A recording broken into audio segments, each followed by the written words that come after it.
Hello and welcome to This Is Live on Red Bull TV. If you're a freeride mountain biker or a freeride mountain bike fan, there's no better place to be on the entire planet than where we're standing right now. Why? Because it's Rampage Eve, the calm before the storm. That's actually not really that calm because stuff's really heating up out there. I'm your host, Cam McCall, alongside a freeride mountain bike legend who I really looked up to when I started riding. Still look up to him. This is Aaron Chase. Thanks, Aaron, Cam. good to be with you. How stoked are you to be out here today? I love it. I love it. I've been out here every year. I mean, Rampage is my little vacation, and I get to like fan out, see all my friends, and really like just take a step outside of your regular world and be in this little bike world right now, and it's happening right. There's nothing like being out here in the middle of the desert. It's like a complete and total blank canvas, no matter what kind of rider you are. We've done trips out here together like 10 years ago, and you interpret the terrain your way, I interpret it my way, and now we've got 20 of the best riders in the world about ready to drop in and kind of make freeride mountain bike history tomorrow. But for those of you who've never been out here, explain what it's like out here and why it's so special and so unique. Yeah, I mean, it is game-changing, history-making every single year. I mean, and this year will be no exceptions. These guys have been out training and riding harder than ever, and I mean, just looking on social and seeing like what these guys have been up to leading up to this, it just seems like everyone's more prepared than they have in years past. Well, I was doing the same thing before I got on site, as I had such a fear of missing out. I couldn't handle not being here, so I started an Instagram account where I was only following people who were here on site. That's cool. Trying to figure out how the builds are going.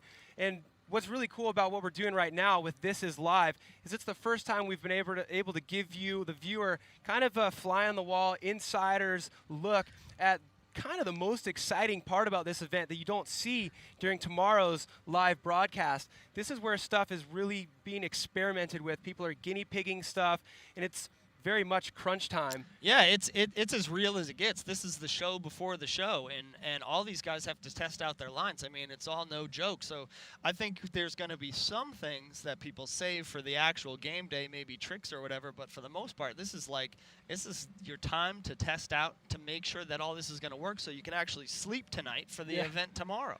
And we obviously have 20 of the best freeride mountain bikers on the planet out here figuring out their lines. They have two-person build crews, so those are the main characters out here, but it's the biggest event of the year for freeride mountain biking, so we have a who's who of just mountain bike personalities running around, and we're going to be able to talk to a lot of them today. We're going to talk to guys like Paul Basagodia, one competitor, my brother, Tyler McCall. We're going to have him here in the booth.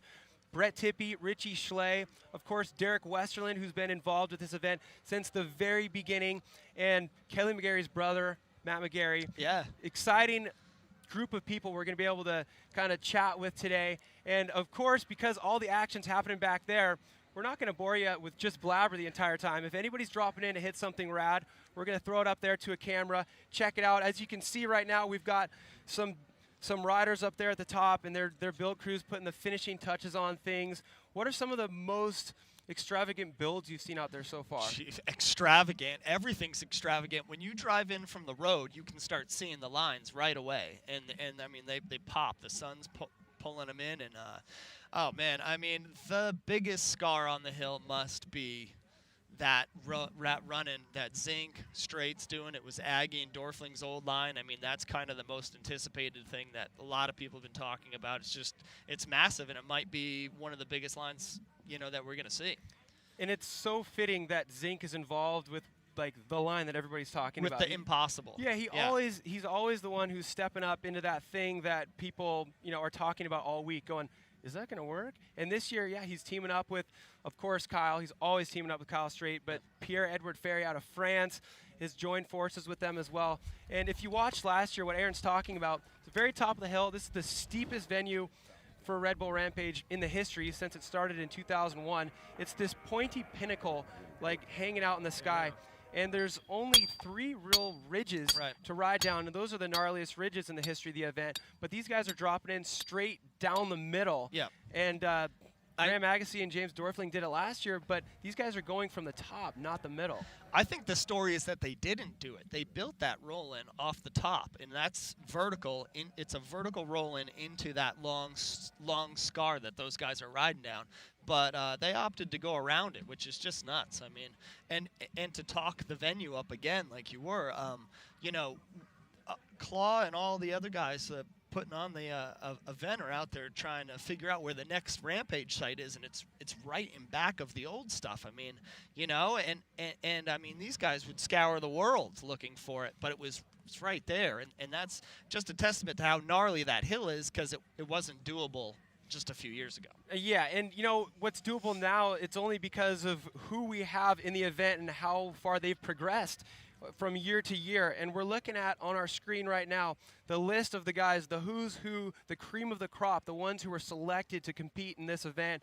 Look at this list right here, Aaron. I mean, if you're not excited when you're looking at these names, I don't know what's going to do it for you. Yeah, there's a couple new ones, a couple old ones. I mean, Bear Claw's got his dues, of course. I mean, Bazette's a guy who's gotten second, and he's got crazy double flips, and then Semenuk can't ever rule that guy off the podium. Something exciting about this year, too, is we're going to run it in reverse order. So Brandon's going last because he won last year. And then for the re-rack in run number 2, the guy who finished with the highest score in run number 1, he's going to be dropping last. So similar to the format we use for slopestyle, but that's really going to build the drama because, you know, it's going to ramp up as you go, and the guy who's sitting in first is going to have to be sitting there wondering if they got to step it up. Yeah, truly, and this is the real format that should be going down. And in years past, we've gone with something different only because all the riders are starting on Ridge 1, then we move to Ridge 2, then we move to Ridge 3, and we try to, you know, set it up like that. But it does give people a slightly different advantage, if you will, if you're going early or if you're going late. But now I like how it's racked. It'll make for good variety too, because we won't have the same line being ridden rider after rider. It's going to bounce around across the mountain, and you know, a lot of different ways we have variety this year. A lot of veterans out there, but also 3 rookies, 2 of which live out here in this desert. Ethan Nell and Reed Boggs, young kids, free ride proteges, pioneering like the new school way of interpreting this terrain. So it's great to see them out there. But also another guy, Vinny T. He's been on a quest to make it out here for a long time. Finally, he's in. Okay, let's take a look at our screen right now. We got some action going on. Brett Reeder's been doing cork 720s on this last jump. And if you followed last year, he was doing that in practice, but he had 2 problems in his run, so we never made it to that jump. But it looks like we're going to be able to get a replay of what just happened because we were busy sitting here blabbering. We missed it. So a suicide no-hander off of that road gap. What do you think we're going to see here, Chase? Yeah, I don't know. I mean, Reeder's so on the money, and that's it. Just pulling as hard as he can and slightly under rotating on a 7. So talk about how much harder it would be to do that trick, not only on that jump out here in this terrain, but on that bike. Explain to me the differences. Well, okay, so let's rewind back 5 years. A 360 on a downhill bike, we were doing it off of flat drops. So and that's only because your speed's slow. And now they're doing big flat spins and cork 3s or whatever off of every jump. But Reeder's the kind of guy that wants to practice, and he wants to know that he has everything in the bag. So he's throwing a cork 7 on his big bike. You don't see that out of many people at all. And Reeder's the kind of guy that wants to come out swinging every time. He practices harder than anybody at a slopestyle event, and he takes that same approach into Rampage. He landed that cork 720 just a couple days ago, and he's crashed it before this, and now this is, I think, his second crash on this today. So he's just, like you said, trying to do all he can to be as prepared as possible going into tomorrow's finals. Looks like he just needs a little more yank, but I mean, this is a dude that 7's a lot of stuff, so he should have it. There he is right there. He's talking to my brother and Mike Redding down there in the finish corral. We got to do some fine lip reading through that full face helmet. I'm super curious, hoping he's all right. Yeah. Yeah, I mean, these guys are so used to just falling in the dirt, and they do a good job getting back up. But I mean, that's pain every single time. But really, where it hurts is your mental game. Yeah. Well, obviously we don't like to see that, but hopefully we see a whole lot more action. If you're watching on any of the formats we have right here, it could be Red Bull TV, Red Bull's Facebook, or maybe you're on Pink Bike. We'll actually be taking questions from our Pink Bike audience. So if you want to throw something into the mix, maybe you're curious about something, type in a comment. We're going to have people looking through those. They're going to feed them to us, and we'll be able to answer your questions. But a whole lot more action to come. Thanks for tuning in. This is Live Rampage Eve out here in the middle of the desert. We'll see you soon.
No, I can hear you now.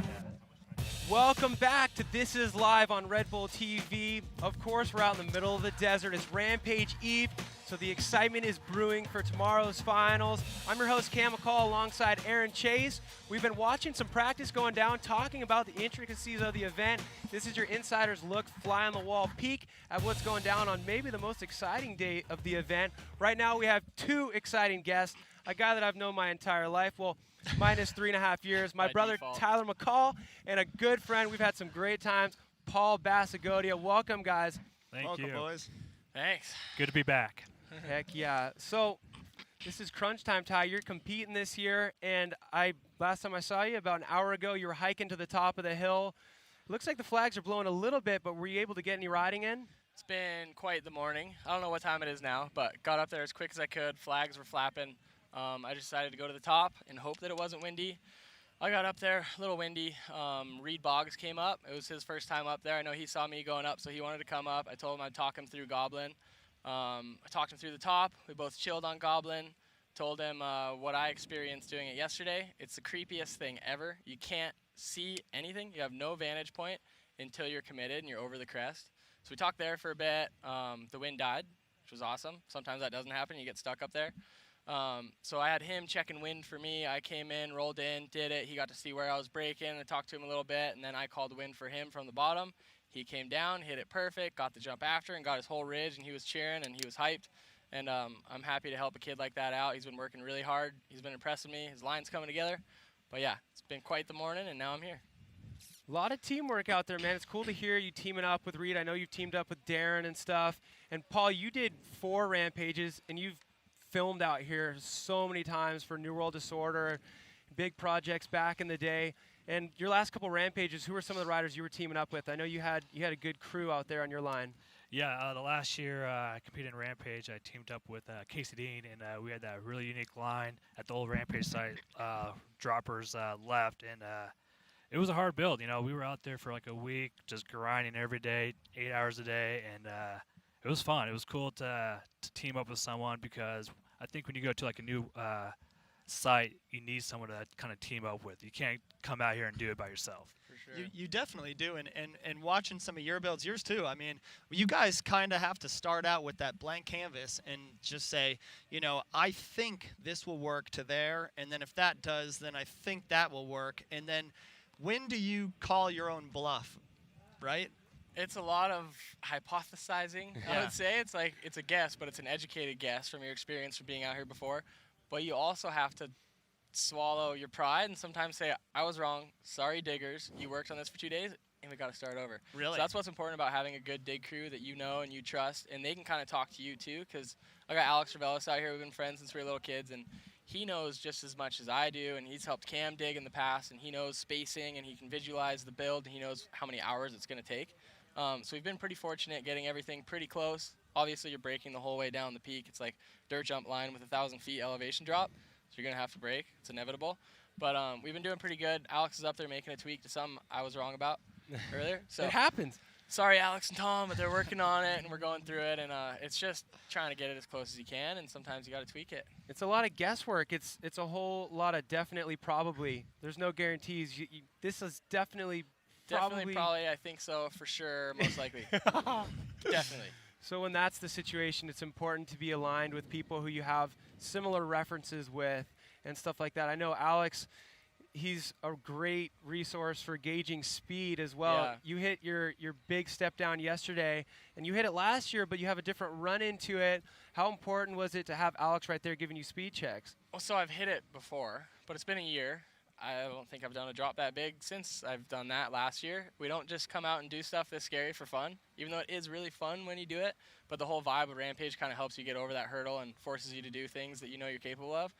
But 365 days later, it's almost like you have to relearn the thing.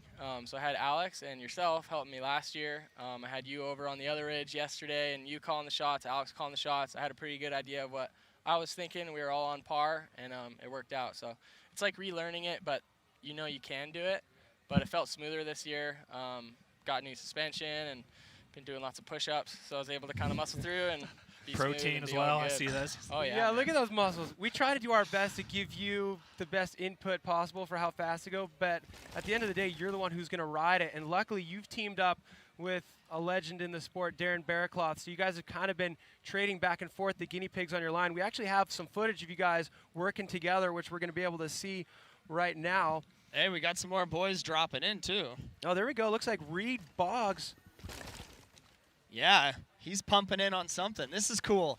You guys got to you always got to keep your head up on the hill and kind of see what's doing, because right now it's go time for some of these guys to practice. So Tyler, how much of your run have you ridden? Have you gotten to ride at all? I'm sitting in a good spot right now. Yesterday morning, I was stressed. I was hoping to hit most of the stuff 2 days ago, and I just couldn't get in the mindset. I couldn't get myself to do it. A little windy, and I just wasn't kind of mentally prepped and just sore from digging. You feel like you forget how to ride a bike. But then yesterday was good. I got up there early and banged everything out before it got windy, before midday break, and you just get a little more relaxed. And I just did it all again. Like I said, Alex is just tweaking one thing towards the bottom. I'm hoping to flip something down there. And as weird as it sounds, we had to make it bigger to make it better. The gap was kind of too small, and it's kind of an underplayed step down because it's in a crack. We call it the crack gap, so it doesn't look exposed and big, but it ain't small. But I was just coming from too high and just splatting, and I couldn't imagine myself popping it to practice a flip or popping to flip it because I would just smash. So we're making that bigger to make it better. So that's the only thing I haven't ridden yet. I'm doing my best to picture this, and I'm getting excited, but that's not doing it justice. I want to see some footage, so we're going to actually cut to some footage of you guys testing out your line. Tyler McCall and Darren Barracloth in practice. Check it out.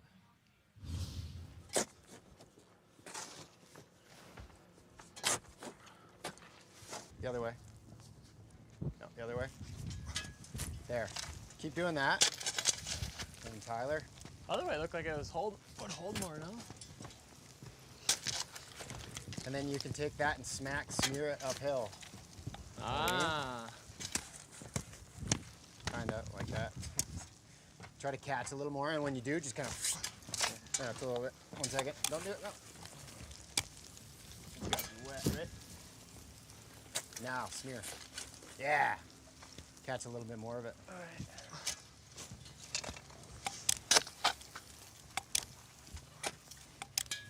Yeah. Kind of works, eh? Yeah. Oh, huge case. Get an arm pump. 2.7. A 2.7 would be sick. That's it. Do you cork to the right at all? No. My underflip's hip right, but this is more hip than I've ever done on one.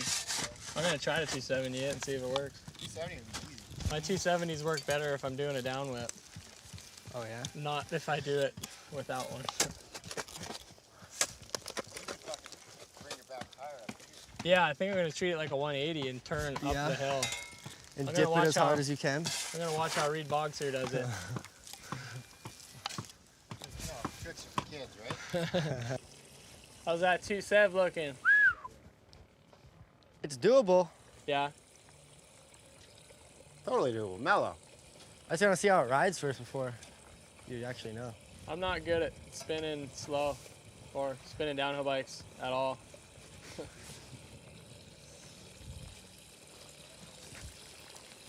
Did a couple at home though the last day. I told our dog, "Are you ready to see the ugliest 3 of your life?" And it So a little inside look there at what goes on, a little bit of the calculations involved. Sometimes you need to team up to get those ambitious builds finished, but I'm sure it's not as easy as we can make it sound. Tell me about some of the positives and negatives, the highs and lows involved with teaming up with another athlete. How do you make that decision? There's a lot to be said for that. It's good to have someone to converse with and talk things over, but especially out here, we all have a different image in our heads of the ways that things will work. I'm kind of strong-headed in the ways that I think things will work. Darren Bearclaw is also very strong-headed in the way he knows things will work. No way. No. I don't believe you. So we've been going back and forth a bit. I've been wrong, he's been wrong. I don't know who's been wrong more, but it's just tough making things both work for both of us, and we have different ideas for things, and we're going the same way, so we got to make it work for both. There's been little arguments, but we're good friends, and we work it out, and then we ride it, and we make changes, and it's been all right. It's a challenging dynamic, but I'm sure you guys will be tighter at the end when you both stomp your run, you're slapping high fives. While we were watching that footage you guys building, we had some action going down, so we're going to replay that. And, of course, we don't know what we're about to see because we're busy yakking. So let's see who we have here. Looks like Vinny. Looks like Vinny T dropping into that final trick jump. Backflip no-hander. There we go. So, Paul. Good to get that done. Paul, you've always been one of my favorite riders on the face of the planet. Come on. And in the context of where we are and what we're doing today, I always loved the way that you interpreted this terrain because you came into the sport from a BMX background, and it was at the same time as slopestyle was just happening. It was like the first year of the slopestyle crankworks, being called crankworks. And you were the new kid on the block, and you just dominated. And then you showed up the next year, and you dominated again, 2-time champ. And then through Freeride Entertainment and New World Disorder, you started doing these segments where you're mixing those types of tricks with the terrain out here. What has your relationship been with this environment out here in the middle of the southern Utah desert? It's been good and bad. I've had some amazing times out here. Probably one of the best times of my life. Learning new tricks, riding this type of terrain. You can't ride this anywhere else in the world. So to come out here and put those edits together is a blessing. And at the same time, I've had my worst times ever here. So it's a love-hate relationship I have out here. But overall, it's more positive than negative. Right. When you're stepping up to something new, like 360ing a drop or whatever, kind of like what Tyler's talking about with his hip. I mean, do you kind of like conversate and try to almost like you're talking yourself into it, like you almost like want to call yourself out to be like, yeah, I'm gonna 270 this, or I'm gonna 3 down that, and you got to just talk it over and over again just to drill it into your own skull, right? Absolutely. You got to be in that right mindset. You got to talk yourself into doing it. Even though if you don't feel comfortable doing it, you still kind of have to do it. You signed up for this event. You can't really back out. If you're going to come out here and compete at the Rampage, you better ride to your potential. I think everybody out here wants to come out here and ride to their fullest potential, even if it's resulting into a crash. So do you think like a pile of run-ups are better than standing on top and going, okay, here we go, and just coming into it with the speed you think, or what works for you? I think everyone has a different approach to that, but for me, I always kind of like visualizing how it's going to go. You know, like every time I think in my early days in slopestyle, I never ever would do a trick in like practice or anything. I would just always visualize it, and then when it came down to the final run, I would just execute on that plan of me visualizing what I wanted to do, and sometimes it worked out, and sometimes it didn't work out. In the energy of just the start gate opening, and being like, here it goes. This is what I'm here for. So, Tyler, you know all too well. I do, yeah. As far as run-ups and stuff, I'm a guy who takes as many run-ups as I feel necessary, and people can call me a wuss. They can call me a chicken and just say go, but I go when I'm ready to go, and I try to do all the prep before I take my first leap. Some people just ride up, check it out, and go, and that's awesome until it's not awesome, and then you're on the ground and you're telling yourself, damn, I should have prepped harder for this.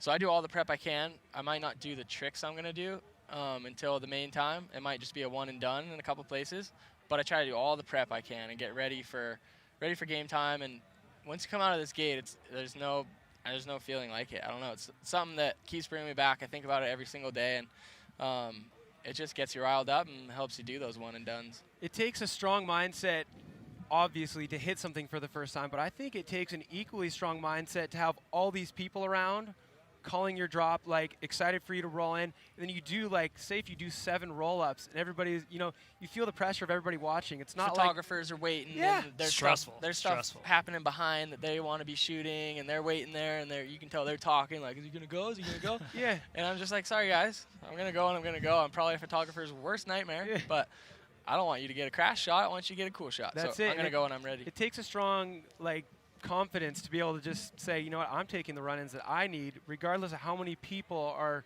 waiting for me to drop right now. And I think that's something that takes a lot of time to develop, is try to handle the pressure. Being out here in the middle of the desert with 3 filmer buddies is one thing, but, the circus of Rampage, it's so prestigious. You want to shine, but you also know the steps that you need to do. And I think it's great, the list of riders that we have out here. They've been really smart this year, and I feel like they've been playing their cards right. I don't feel scared to watch anybody ride right now, which is a good thing. Everybody looks crazy solid, and everybody's on bikes that are specifically built for this terrain. And we got somebody dropping in from the top right now. Yeah, it looks like Ethan's rolling in. Ethan Nell. Ethan's been killing it, man.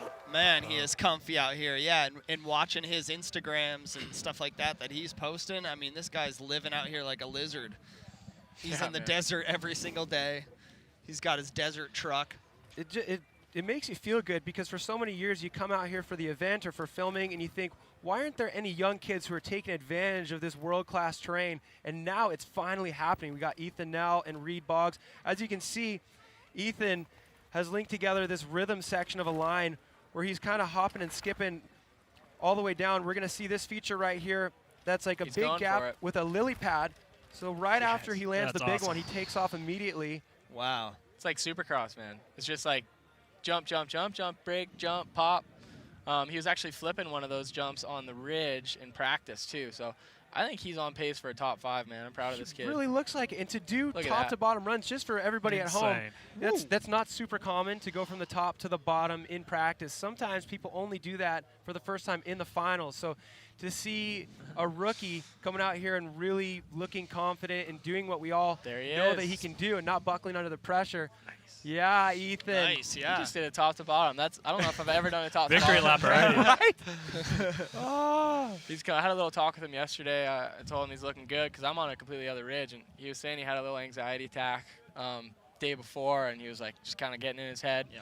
And I just talked to him about it and told him, once you practice everything, you got it, and you've already practiced everything. He's sitting there, he's like, yeah, man, you're right. I think I'm good. I'm feeling good. I wonder how often he comes out here during the off season. Probably every day. Yeah, I don't know, man. I'm sure he rides this stuff more than anyone else. I mean, he lives out here. Like, why wouldn't you capitalize on living out here, right? Based on what we just saw, it sure does look like he spends every waking minute out here. So, like you said, Ty, it's not super common to do a top-to-bottom run in practice.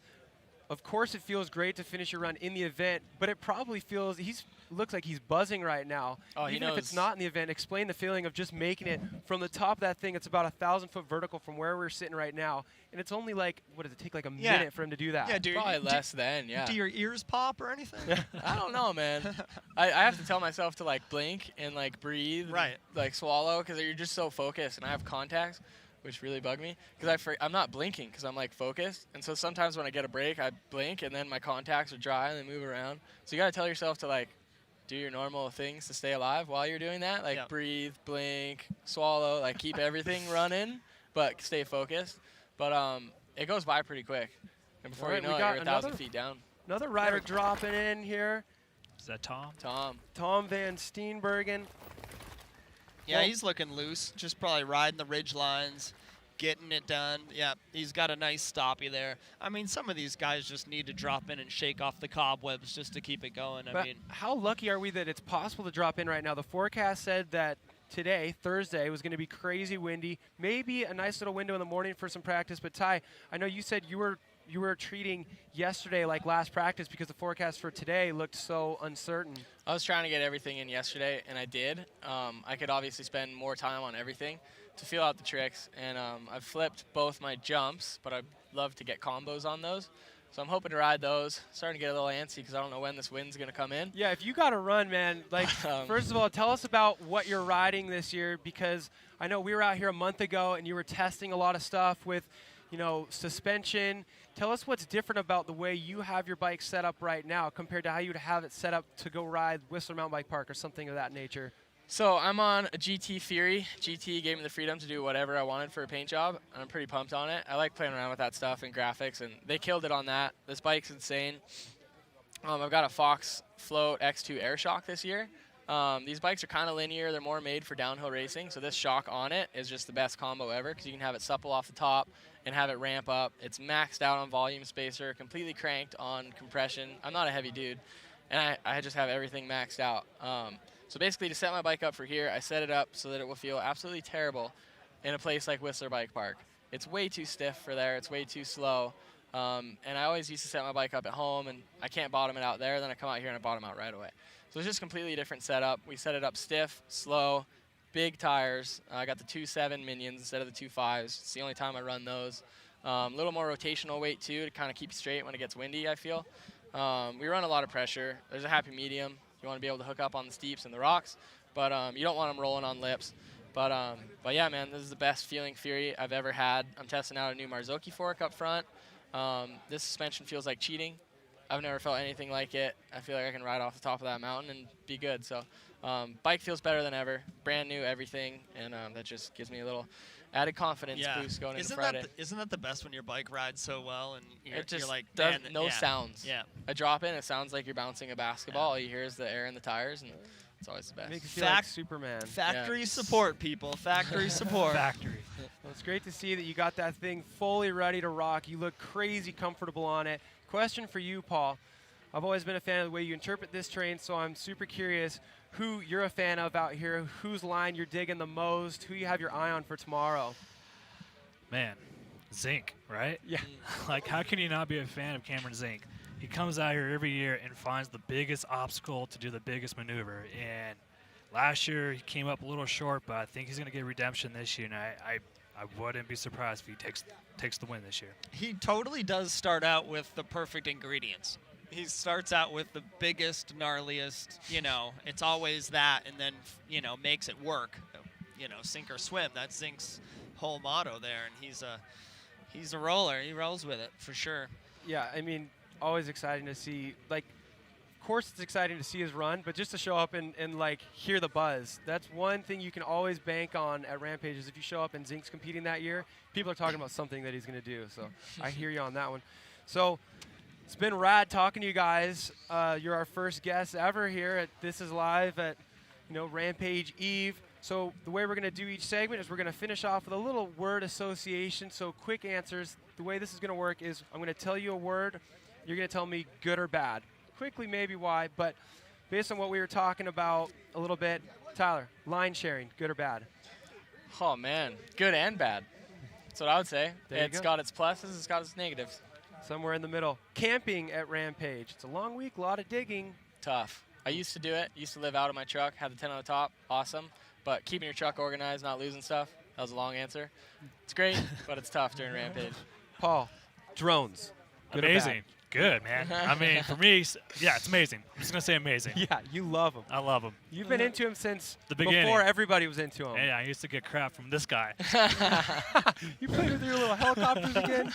Are you still doing a lot of that? No, not anymore. Yeah. But I might have to start back up. All right, well, for the last one I'm going to ask you, good or bad, it's going to remind everybody out there who's on Pink Bike watching, get your questions in because we'd love to answer them. Good or bad? Pink Bike comment forum. Chime in, anybody. Love them. They crack me up. Best thing that's ever happened to mountain biking. Yeah, I'm going to say good. Good entertainment. Oh, yeah. I Never go, a to dull I go to the comments before even watching stuff sometimes. Totally. I do the A lot same of people thing. do that. It makes you determine whether or not you want to watch it. I like it. It's checks and balances. Yeah. Yeah, people are going to call you out if you need to be called out. It's all good, yeah. Sometimes you deserve it. All right, well, thank you guys so much. It's killer to get the insight from both of you. Paul, a legend out here in this desert. Tyler, competing tomorrow, so I'm going to let you Thanks get for back out having there us. to practice. But all of you out there, get your comments in on Pink Bike and stick around. More Rampage This Is Live on Red Bull TV coming up after this.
Welcome back, Internet world. We're right here at the epicenter of freeride mountain biking at the best time possible. We're doing This Is Live on Rampage Eve. We've been getting some killer guests in here. And of course, we're keeping tabs on all the practice action happening.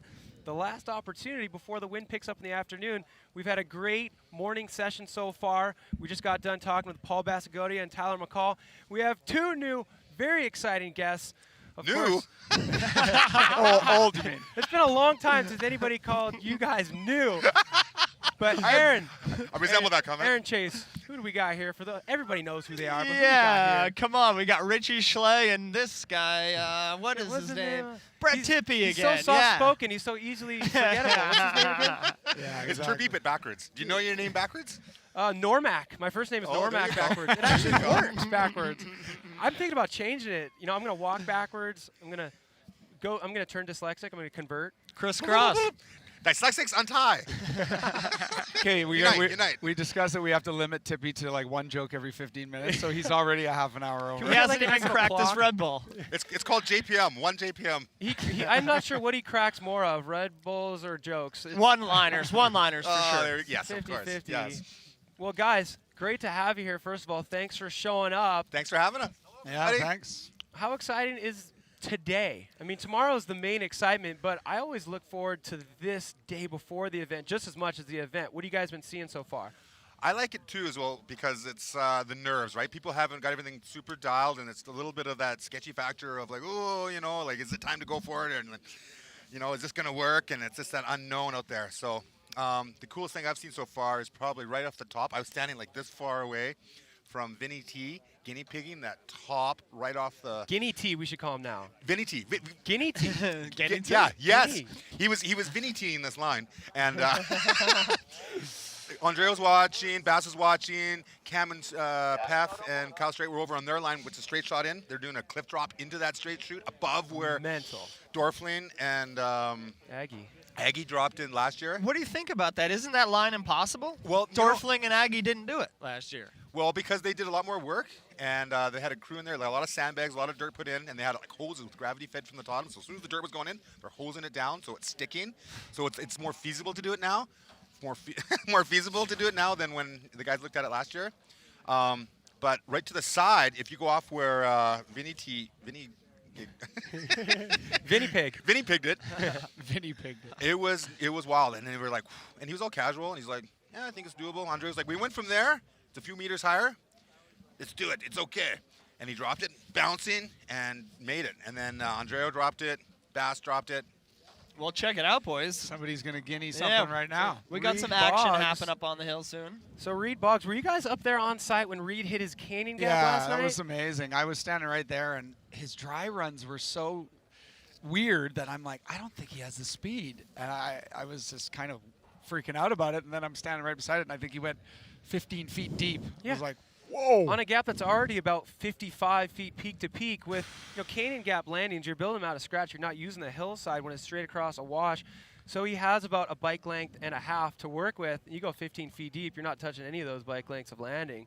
It was a quite impressive save being able to stay on the bike, wasn't it? And the little skipper before it made it so much. I'm like, well, you have to jump over your brother's trail to get in there, and it made it pretty technical. That's Well, you guys jump. said that you can kind of feel that there's nerves involved. The tension. And as past competitors, you can really Cam, he's relate. Oh, whoa. We got somebody dropping in here. Oh, and got stuffed and right Little- at the very beginning. Little strategy there. Logan Bingley dropping in and Reed going, nope, sorry. Oh, that's not like Logan. Yeah,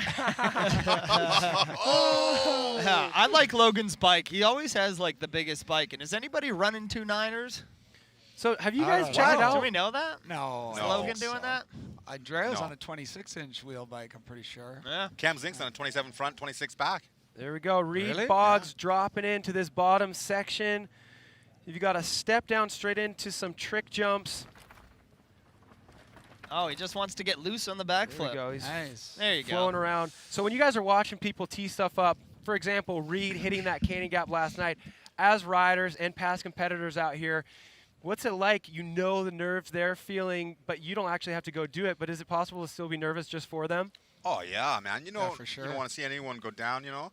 And, you know, you want to see the cool line and the excitement's there, but there's always that. It's like in a shoot, you know, a photo shoot, too. There's something, like, nasty that someone's going to tee up, and you're like, oh, you know, like, I really want to see this, but, oh, this is kind of nasty, you know.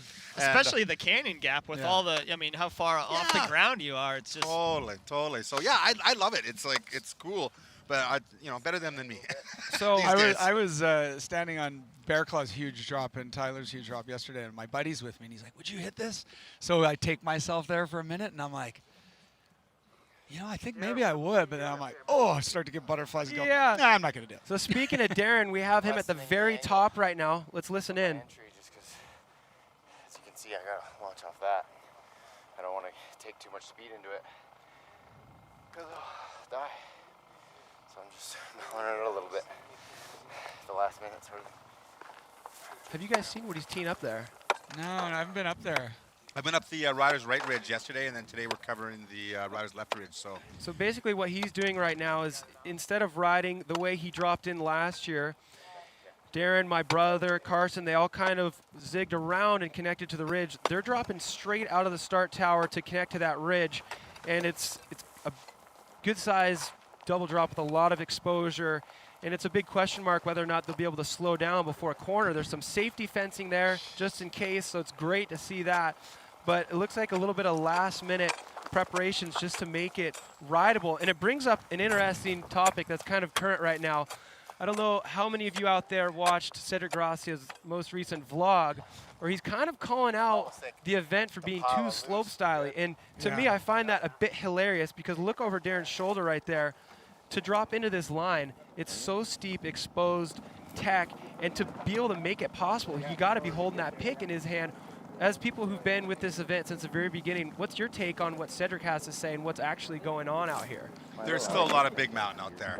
You know, you get out there and there's still a lot of tech, nasty descending to be done. Do you like the tricks, Tippy?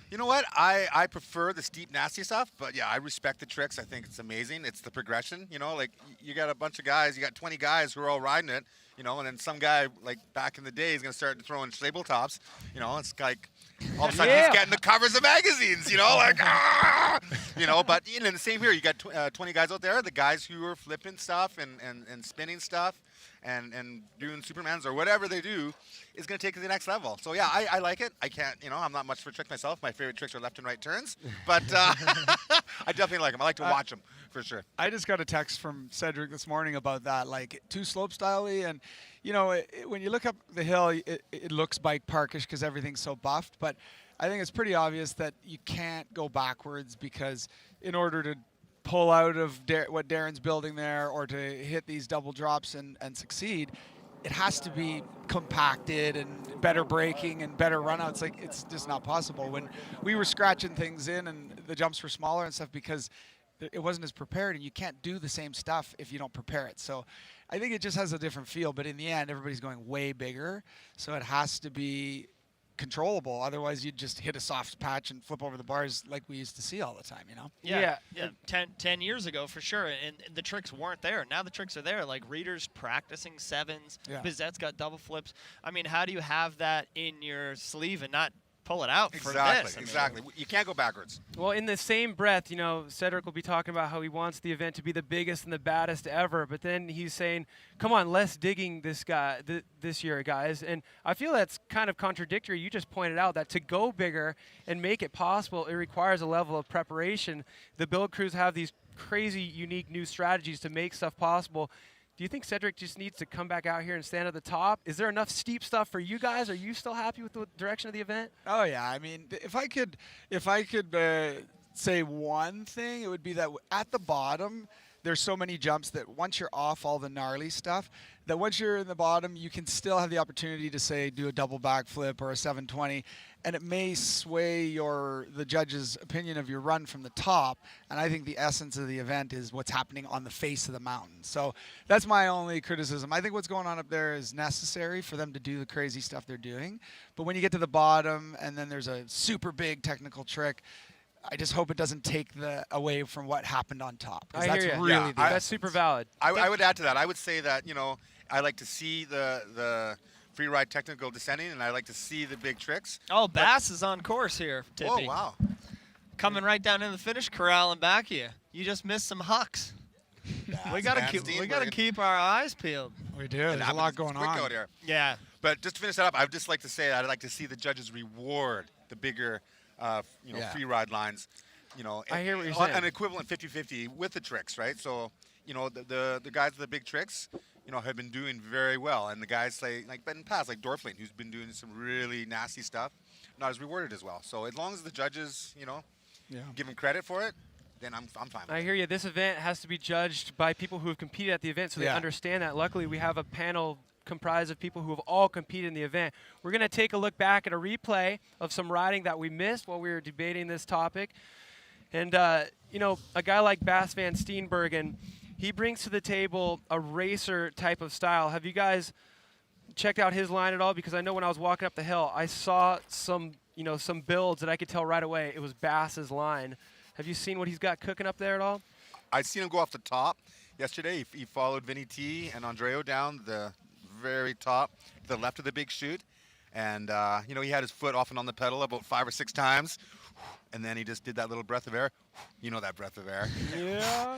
And then he dropped in. And he went a bit right. And, held it together. And then off the next launch. Looked totally fine. I didn't see anything down at the bottom of him, but up top, his free ride stuff was sick. That's kind of what we're talking about. It's like, his strength in the middle is going to be really showcasing that racer style. But at Rampage, it's got to be the whole package. So if he's going to score well, playing toward his strengths, he needs something really steep and gnarly at the top. Well, speaking of steep and gnarly, we have Kyle Straight. He's been running into this big drop that he did the suicide no-hander on in his run last year, and he hasn't hit it yet. Yeah. Did you guys hear about that digger he took last night? I heard. Was that when he fell off the cliff? Yeah. I saw it. He tried stopping. Yeah, his bike hung off the edge and he fell. I mean, that's the things you don't see, right? Like if a guy, and in the line choices, if there's some of the ridges, you can have a bobble and stop or slide out. But in those cases, when the drops are, these guys are making like multiple, you couldn't do that if it wasn't groomed. So he's like, hits a drop, has to, set up for the next one and then slides out and falls off a cliff. So yeah, rhythm section with no room for air. Exactly. And when you see the air happen, you really understand how tough it is. And something cool to understand now is that if you've never met Kyle Straight, he's quite a tall dude. And when we get that pulled back shot, big dude, where we can see the entire vertical right there, it's a lot of Kyle Straight's tall. I'd say it's over 3 basketball hoops tall. It's about 30-foot vertical. And anytime you're riding something that big, even if you've hit it before, explain how tough it is to judge speed on a blind takeoff like that. You know what? 2 miles an hour, 3 miles an hour can make a big difference of going too far or too short. Connor McFarlane was doing a big drop yesterday, and he, told me that he wasn't going to do it. And then 5 minutes later, he did a bunch of hips, to go around what he went and crashed on last year. Yeah. And then he sent it. He's a little bit too slow, and he cased it. And he went out of view. All I heard was, shut tack! I got By the time I ran over there. Did you? Yeah. Oh, dude. It sounded nasty. Did he walk away from that? He sat there for a bit. He was dazed, and then he got up and walked away. Yeah. And pretty impressive. But to your point on that air, it was that's one thing you maybe don't see from sitting at home or whatever. But, there's a lot of the guys, there's flat blind takeoffs, there's kickers, and then that jump in particular, Connor's, was a little more downhill. So that's a little more comforting because you roll into it, you can see where you're going. But some of these big drops have even an up on it, so all you see is the landscape, and you have to have it so committed to memory that it's just mind-blowing. And like you said, with those different types of takeoffs, if it's a rolled down takeoff and you see you're landing but you realize you're too slow, you're not going to have as much to push off against. And I think that's the situation he ended up in. But we have Darren Barraclough at the top right now. If you've been watching for the last 5 minutes, you saw him with the pick, adjusting this line. Let's listen in. He's about ready to drop in. So he's going through the motions in his head right now, just like what you guys are talking about. Yeah. Like when you walk away from that blind takeoff the last time, you're just going purely off of memory and hoping that you got the clear picture in your head. Have we got a number on how many, on the average run, how many hits does each rider's run have? Is it 10? Is it 6? It's I mean, at least it's a a lot. dozen, yeah, for sure. It's got to be more than Crankworks, right? Quite a bit more. It would be interesting to see how many times, who leaves the ground the most, and how many times is the highest number. And like you said, so many runs are based off of rhythm sections now, to where there's not very much time spent on the ground, except for that huge chute, which is going to score really high. They're on the ground majority of the time, but a lot of rhythms out there. Yeah, Claus up there is going to try that new little dramatic entrance that he just kind of knifed in there. He was riding around a little bit more and then dipping in, but now he's got a dramatic entrance right from the top. So what an interesting thing, though. You were just talking about Bass's style and now Darren's style. It's just like, it's been like that the whole time, where we had G versus Kyle. This run will be so much slower and different than Bass's. How do you judge the two? They're so completely different in Toughest style. job in action sports. That's what we've been calling it. Yeah, Judging totally. Rampage, because it's apples and oranges, tomato, potato, and the fact that all the commenters out on Pink Bike they're never going to forget if you get it wrong. Oh, you know? yeah. So there's a lot of pressure on that job. But Darren Bearcloth getting ready to drop in. We're going to cut to a shot of Logan Bingley Here gapping we his go. 50-foot canyon. Man, he's looking smooth this morning. Yeah, he looks like he's going for a big pull. He looks like he's So the charged down. things you don't see at Rampage, he just did that canyon gap. Yesterday we didn't know he was dropping in, and we were sitting on the berm behind the canyon gap, and he came in and completely covered myself and Gully's buddy in dust and missed us by maybe a foot. It was like, oh. You got to keep your head on a swivel out here, don't you? You never know when somebody's going to be barreling at you 40 miles per hour. Totally. Well, Keep your eye that's on the puck. what's so exciting about this day. You asked what we think about this day, and it's like you can't pay attention. There's so much going on. He's like, Ryder, 5 guys coming down sometimes at once, and it's You so hear awesome. people cheer, and it takes a little while to pan through the area and find out what they're cheering about. It's echoing off the canyon walls. Darren back up there in the start gate. I know how tech this is. He's got that virtual reality camera, so as entertaining as it is to watch from this angle, it's going to be great to see that footage. There's that double drop, made it into that right-hand berm. Oh, nice. Man. Great to see that flows. Wow. So now he's making his way over into the Goblin, one of the biggest builds from last year's event. Huge Mega exposure on each side. Yeah. Super smooth. You know, this is veteran, right? Like, how many dudes are just drop in and ride their whole line? It doesn't happen You very know, often. he's always kind of got that level of confidence, right? It's pretty cool. And it's going to be interesting to see if he does carry through and hit the biggest hit in his line, which is coming up next. Which is arguably the biggest drop here, right? Absolutely, it's huge, and he There does. it is. Yeah, so Nice. No problem. To make a gap of that size look that smooth, you got to be so calculated. How about he's riding it like he's cruising down Dirt Merchant? Really? The claw, man. The claw. So I had the luxury of having a little visit with Dave Watson, if everybody remembers Nice. Dave Watson the other day, and we talked exactly about Claw, and the question was, I'm like, you know, I'd love to see Claw win, and he's like, there's no way Claw could win. So that is the question. Come But that on, line, Watson, and come if he digs on. deep, I think he still got it. You know Well- what? He was robbed last year by the wind. He wasn't happy with Yeah. his run. He couldn't do what he wanted to do. And, you know, We're taking a look back at that replay. He's looking comfy right now. And, you know, this day and age with Rampage, you need to check all the boxes. So have a line with steep exposure and big drops. Check. Yeah. You know, some of the biggest hits in the venue, check. Now, another thing is you kind of have to trick one of those biggest hits these days. So I know, you know, think back to some of Darren Bearcloth's iconic film segments from New World Disorder series. Think about the things that he's tricked, and you got to know he's got some exciting plans for tomorrow. Yeah, if anybody can 3 off a huge drop, it's him, right? So Yeah, definitely. But for getting on the box at a Rampage event, you have to have a huge surprise. You have to have a slap in the face moment where you're like, whoa, whoa, whoa. And that's hard to do when you're more of a veteran in the sport, because you're like, I know Claw's got X, Y, and Z for tricks, but I mean, he's got to do something that he's got to keep it a secret, right? So Yeah. what he does do, it's got to be a slap in the face. I like Yeah, that. and I think for him, it's literally he has the luxury of great success and being a veteran. Does he want to go there, right? Like, is he going to dig deep and throw down because he doesn't have to, but does he really want to? So that's what I think it will come down to, is how bad he wants it. What you're capable of and what you're willing to do at any given moment. Those are two things that have to be in line to win something like Rampage. Totally. I was pretty impressed by the young guy, Boggs. Yeah. I think after watching that stuff last night, I might have to put my marbles somewhere there that he lands on a box. I like that. One question I have, which relates to Reed and Darren, is home field advantage. It's something that exists in a lot of mainstream sports. So Reed lives here. Does he have more of a home court advantage, or would somebody like Darren, who spent so much time here over the years, have more of a home field advantage? Or Sorgi. Yeah, that's hard to say. It's hard to there say, he you know. is. One of our 3 two-time champions out here at Rampage, Kurt Sorgi, dropping in. His line, I think, really has the well-rounded potential to take it this year. Oh, that is huge. Huge. He went Wow. deep, too. Nice. He hit that And 3 another times one. yesterday. Let's see if he flips this last hip. He was flipping it in practice the other day, just a nice straight tabletop on it right now. But if he fills in all those big airs with some tricks, he's got flowy, styly hips, he's got steep technical stuff, and then that big drop at the bottom that Aggie crashed on last year. So that thing has a lot of hype built up around it. And He said he might build a little kick on it, which you know that means. I keep staring at that thing, and I'm hoping to see it all of a sudden magically appear. Nothing yet.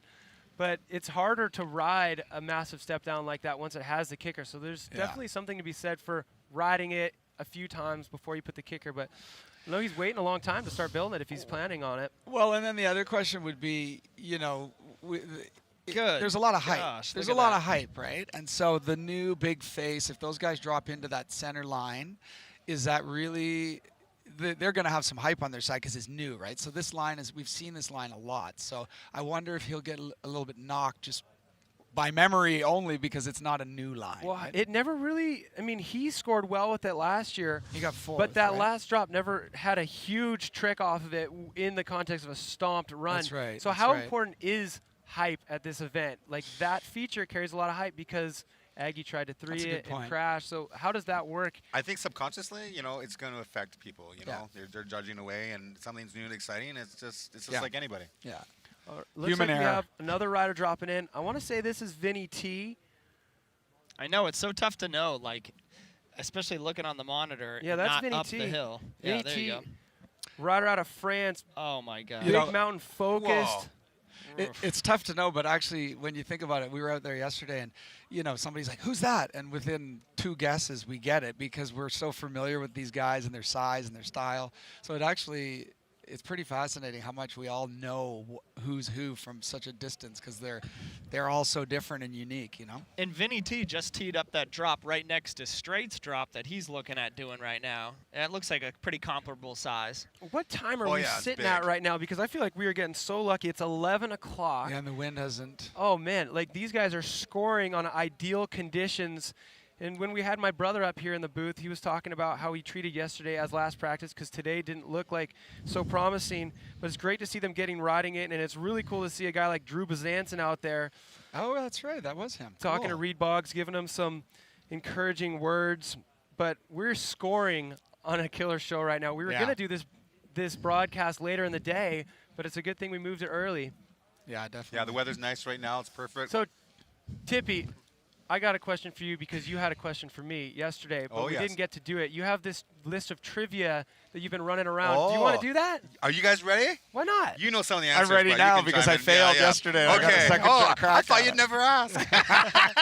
So, Tippy trivia. I don't know anything about this, so who knows what's going to happen now? Okay, He's gentlemen. got a list of trivia questions. This and is we're for gonna both try of you guys. He already knows. I already asked him. But some of the at questions, home, so- write them down and see how Do we many need like you a get, buzzer right? or something? How do Yeah, we? yeah. Okay, here we go. We'll start off with number 1. Oh boy. What 2 champions have won Rampage on inverted forks? Bonus points for what models? Oh, I want to say that Cedric on a Dorado. Yes! Okay. Wow. And Well, I mean, I had Dorado, but I didn't have the other guys. Is it Sorgi? nope. Oh man. Do we give them hints? Rampage number 2. Oh, Super T on like a shiver. Yes! Yes! Okay! These guys are better than me. Okay. Number 2. Who landed the Bender Sender? Renamed the... Or no, it was, renamed the man-sized gap in practice of the 2004 Cam Zink. Rampage. Zink. Yes! Wow. Yes. You guys are paying attention. On a black I was like riding Santa my bike. Cruz VP3 or something. Bonus like point, that. bonus point. Okay. Who built the Leap of Faith, the Canyon Gap hip? Michael Cedric. I In got 2002. Gracia. I In got 2002. 2 guys built it. Who built it? See, I got And who CG, did? but you might. Am I we wrong? might- Yes. CG Okay. and Mike Is it Morosi. Morosi? nope. No. shoot. Bordeaux. Well, oh, of course. But who hit it Gotcha. in 2002? CG hit it, but not to the next year when he won. Yeah, was that Bordeaux. That's the one with the and- trans- where you the yeah. transfer. Exactly. Or, yeah, it was. Someone know Oh, up there? Lance Canfield. Yes! Oh! Ding, ding, ding, ding, ding, ding. Is he doing the best that anyone's done so far? Zink did pretty good. Did he? Yeah, no, but I think you're doing You're comparable. killing it. Yeah, You're yeah. killing okay, it. okay. You might be on the hot seat, but okay. Okay, don't daydream. Don't daydream. Who's the only rider to ever enter Rampage on a hardtail? Oh, Russ Morel. Yes! Ding, ding, ding, ding, ding, ding. I think That he's was a dentist. disaster. Yeah, it's just That was a written on there. disaster. That's not happening anymore. No. Okay, Yeah. number 5. Robbie Borden landed the big one at the 2001 Rampage, but who guinea pigged it and crashed? Wade? No. Can I answer it? Was it Klopp? Was it Klopp? Was Answer it it the way you know how. My ex-girlfriend's husband. U.S. racer, Um, world champion, Miles Rock? Miles Rockwell. Yeah. Ding, ding, ding, ding, ding. On a giant. I gotcha. What famous World Cup downhill racer qualified in 2002, but Greg went, Minnaar. No. but went to the Supercross in Las Vegas It's like Jeopardy. and missed finals the next day? Thing. Well, Shame on them. There's only one person that would do Is that. it Cedric? No. Everyone, every, Because it every sounds one like of my there guesses. must be two people who would do that. Yeah, Oh man. World Cup racer. Who's- Who's said. bigger than No, not big familiar. in what downhill racing? Wait, say that famous, again. famous Who's bigger than retired big? World Cup downhill racer. More hints. Retired World Cup downhill racer Sean's March. from Steve Britain. Steve Pete. Oh, that's ding, perfect. ding, ding, ding. That's cool. Okay. My brain's Half That point. was a dong, Okay. not a ding. Okay, so Brandon Summonuck, Kyle Strait, and Kurt Sorge have all won Rampage twice. But what two dudes have got second place twice?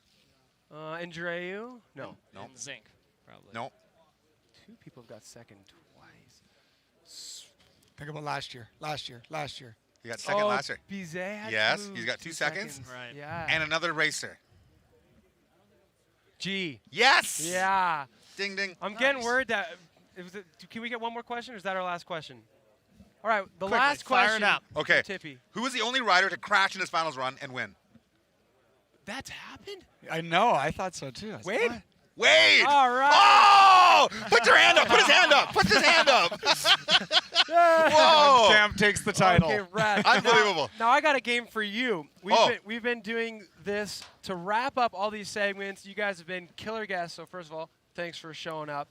But what we're doing is we have this little word association type of dealio, and what we want you to do is answer Nipple. Yay or nay? good or bad. Okay. So good or bad? Oh, this is controversial. That should be fun. E-bikes. We've got a thumbs up, tip. I don't know yet. Haven't Yeah, tried no, one I yet. know. Oh, they're good. They're good, I think. Yeah. Yeah. You have one, liar. It's on a fat bike. It doesn't count. I don't go on the trails with it, though. Okay, how Only about on the this? beach. Only on the beach. How about this next one? Fat bikes. Oh. Yeah. Nah. You live in Laguna though, so that's like. I like that's not the riding a fat plus bike bike, though. spot. Plus. Yeah. Plus is good. Plus Fat is good. Fat is bad. Fat is politically incorrect. I feel like I want to ask everybody this one, and I want to encourage pink bike users out there to comment, good or bad. Pink bike comment for them. Good. Unnecessary. I think it's hilarious. Some of the comments and the wit out of some of the people are just amazing. So there's some very good stuff, and then there's just some. The best one I ever read Lame. was Oh, hashtag here the we go. sloth. Oh, we got That's a good rider one. up. Take That's a a look good at one. the screen. It looks like Thomas Janon, one of the few riders out here who follows the Yeah. entire. That's an opposite Wow. 360. He follows the entire FMB World Tour, all the Crankworks stops, hitting podiums at a lot of them. But he's out here at Rampage as well. Trivia for you: who are the other riders who are on the Crankworks who competed at least one Crankworks slopestyle event this year who are competing in Rampage? Brett Reeder. There you go. There's another one too. Samanak. There you go. Not too many these days. There used to be a lot. That's more. Yeah. You know what? Thomas, Ooh, Zinc up. he practices more than anybody here. Here comes Zink. Is he going to hit the big one? Oh boy. Oh, man, making it look smooth. Butter. how Good much for Zinc. I love seeing Zinc riding good right now. This is great. He was hitting almost complete runs Yep. 2 days ago. Who do we got here? Bass is Bass coming again? down the hill too. Yeah. Is talking about that racy, fast run, right? So he had a mess up on that last little skipper at the bottom there. And I think he just wants to get that past him. So we've seen him ride the bottom a couple times already. Yeah. But he did that one big huck, tried to shut it down, and rode off the drop with no speed and crashed like just a falto. He looked so comfortable at the Fest series that I saw him. Oh, enter. really? Yeah, Loose Fest, he was just killing it. Yeah, he did like almost the most comfortable out there. Yeah. Yeah, that's gonna be the way he plays toward his strength at tomorrow's finals. Can you believe it's tomorrow? It's awesome. So the Style Master, than Bass Van Christmas. Steenbergen, among all the other 19 others out there. So I've already got goosebumps for tomorrow. I'm excited. All of you, make sure stay tuned in here because we're gonna have a lot more coming up. But make sure to stay tuned for tomorrow. But a huge thanks to Brett Tippy and Richie Schley buddy. for giving us their expertise and wisdom. Stick around. We got a whole lot more coming up after this. Rampage!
Welcome back, everyone. We're here in the middle of the desert. We're calling this is Live.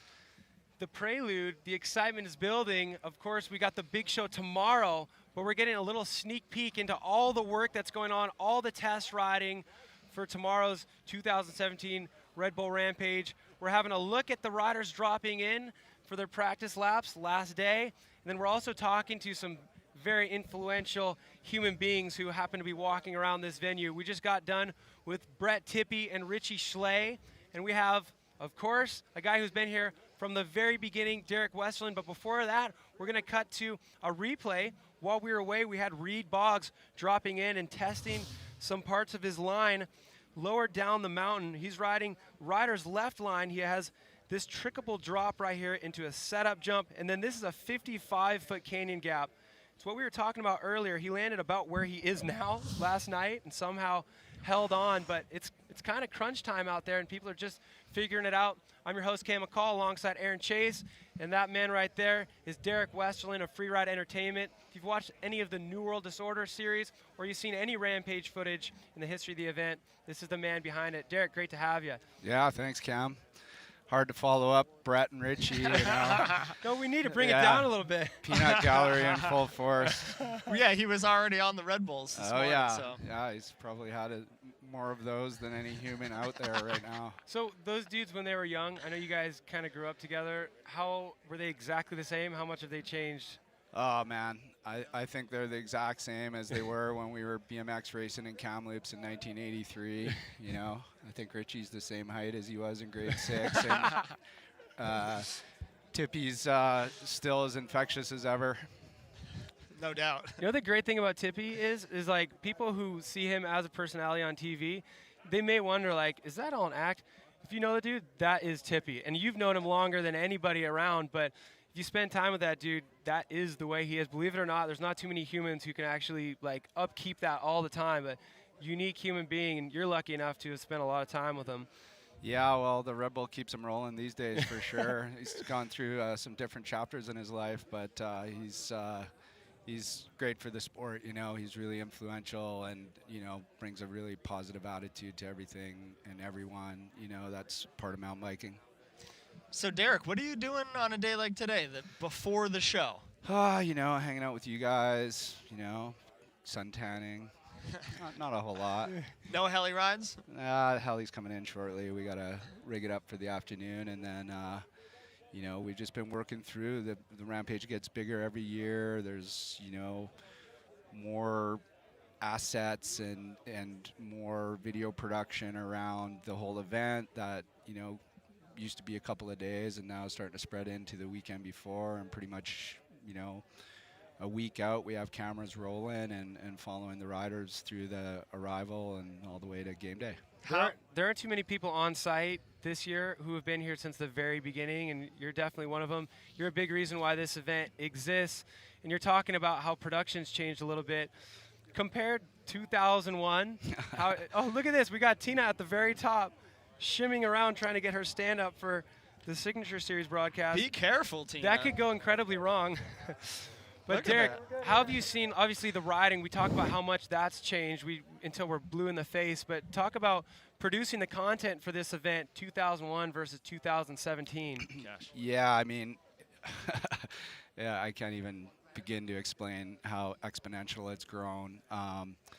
2001, we had just come out with New World Disorder 1, and, you know, obviously it was blowing the doors out of the mountain bike industry, and a couple of very tall men showed up in Las Vegas, Paul Crandall and Todd Barber, and they had this idea of this event that was really, you know, after watching what Bender was doing out here, and they had this grandiose vision for this free riding event. First of all, they called me. I was, you know, I think editing the second movie or something, and they knew nobody in the mountain bike industry, so they showed up in Vegas, and we sort of lit it up, and I introduced them to the whole industry, and within, you know, a year we were all out here.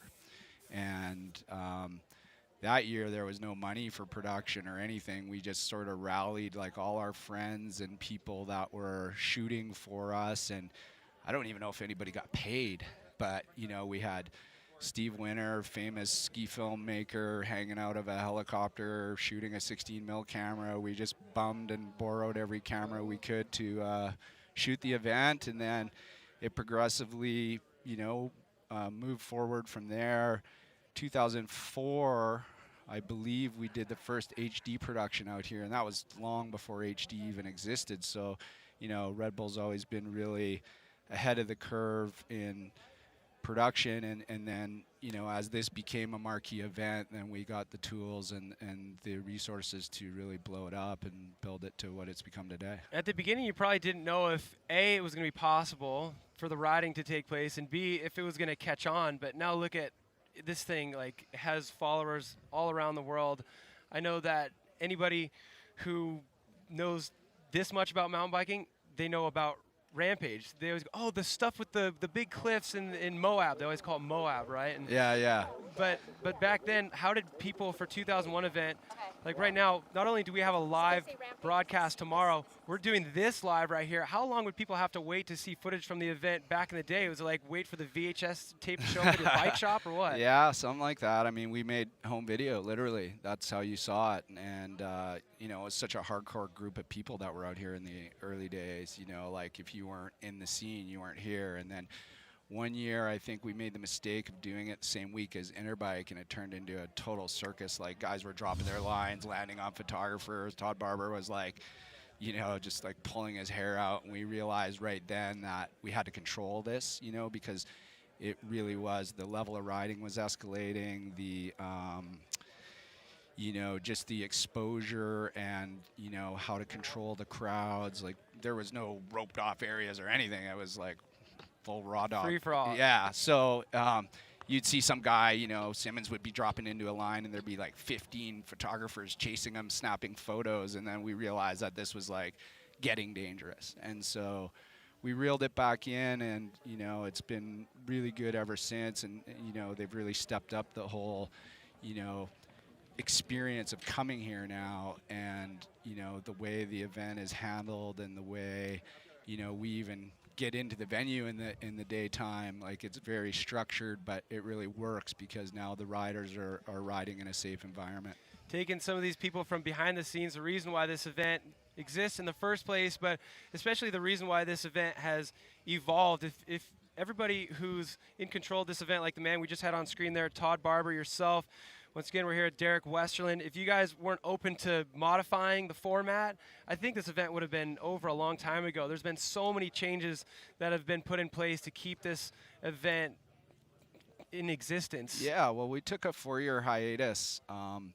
It kind of felt like the level had peaked a little bit. And we've learned since bringing it back for another 8 straight events or whatever it's been, that the level never peaks. Every year I get the same feeling in my stomach as the same time I've cried here. When Zink landed that backflip a couple of years ago, I literally cried beside his wife because I was so stressed and worried about him, just like, about to have his first child, and like those guys are like my kids, So yeah, it's been a great progression of the event, but it's really about the riders and what they bring to the table every year that allows it to keep growing. Logan Bingley ripping across course right now, hitting that big 50-foot canyon gap. But it's true, man, like, as much as this is an amazing show, wow. Oh, hang on. Man, Logan. going long and off course. Huckneck coming up. That was a huck.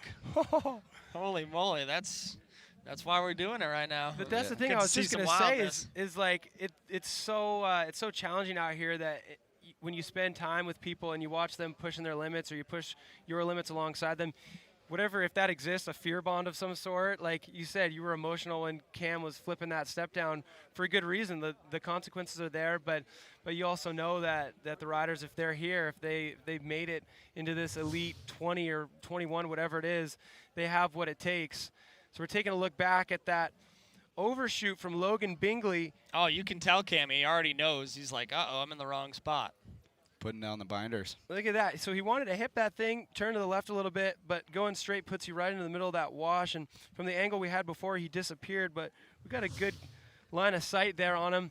He muscled through. But you were talking about the the span of time when Rampage didn't happen, 05, 06, 07. What was the main reason for that? Was it actually looking for another zone, or was it just trying to figure out how to change the event to push it off in the right path? Yeah, there was a lot of things going on then, you know, like there was so much going on, and it was sort of the slope world was really starting to take off, and sort of took a little bit of the center of attention away from Rampage. And Rampage really like the roots and the soul of freeriding, you know, and then all of a sudden it got very, you know, dudes on hardtails in parking lots in Europe doing backflips, and, you know, the sport changed. So when it came back, it brought a little bit of what, you know, freeriding was founded on back to the competition circuit. In the last event before the big break, 2004, we have footage on screen right now of Kyle Straits' winning run. That was kind of a hint of things to come. Watching, you know, his style that was equally influenced from his race background and his slope style and dirt jump expertise at the time. And I would imagine we're about to see a gigantic suicide no-hander off a huge step down. And up until that point, we didn't really see tricks mixed with the huge train. We had Cedric flipping, you know, like a tiny little nipple the year before. But Kyle going off of that huge gap that a lot of people said wasn't doable, and then doing a trick. It took 3 years until we saw another Rampage. But was that kind of the focus for you guys? I know you rebranded it as the Evolution 2008, and we have footage on screen now of Brandon Seminouk's winning run. Do you think that gap was important to let the riders' tricks and the ability to adapt that to the terrain evolve in the right direction? Yeah, I mean, the whole sport evolved during that time. You know, guys like Brandon came up, you know, he was still really young then, you know, when he was sitting on the side of the slopestyle course in you know, Austria, like, you know, with no invite, you know, pasty little skinny kid just like watching everybody. And the first time I ever saw him, I could tell that he was so focused, and he was different, you know. And so in that hiatus, a lot of these younger guys came up, and then, you know, obviously Brandon won that year on what was, you know, sort of a mellower line, but he kept it together when a lot of guys were crashing. People had way bigger, rowdier lines. Borden and Bearcloth had lines that were like true Rampage lines, and that's when, you know, the wood ramps, everything started coming in, and you started wondering, okay, are we making this a slope style? And because people were pulling tricks, and then they were winning, and then, you know, I know for a fact Brandon didn't want to win that way. Right. You know, he wanted to come out here and ride a big mountain line and be rowdy. And so, you know, it took till he actually came back and won last year. He was so close, and every year he came out and put it all on the line. And you knew at that time that, you know, he didn't want to be one of those guys that just tricked the whole course and walked away with a win. That's not how he wanted to do it. He wanted to do it like, you know, the big boys and you know, get rowdy. But at 17, could you imagine, like, riding a line that was equal to what Bordeaux and Darren had at that point in time? Rampage is something that you look at the riders list, you've got older riders than you do at a slope style. The youngest guys out here, like Ethan and Reed, they're still older than the youngest guys out in slopestyle, which is like, you know, 16, 17. Oh, yeah. So it takes, you look at other sports like skiing and snowboarding, the big mountain stuff, that takes a long time as an athlete to get to the point where they can handle that terrain. But now, fast forward to last year, Brandon getting his second win, like you said, he had some big moves in there, some big steep exposure.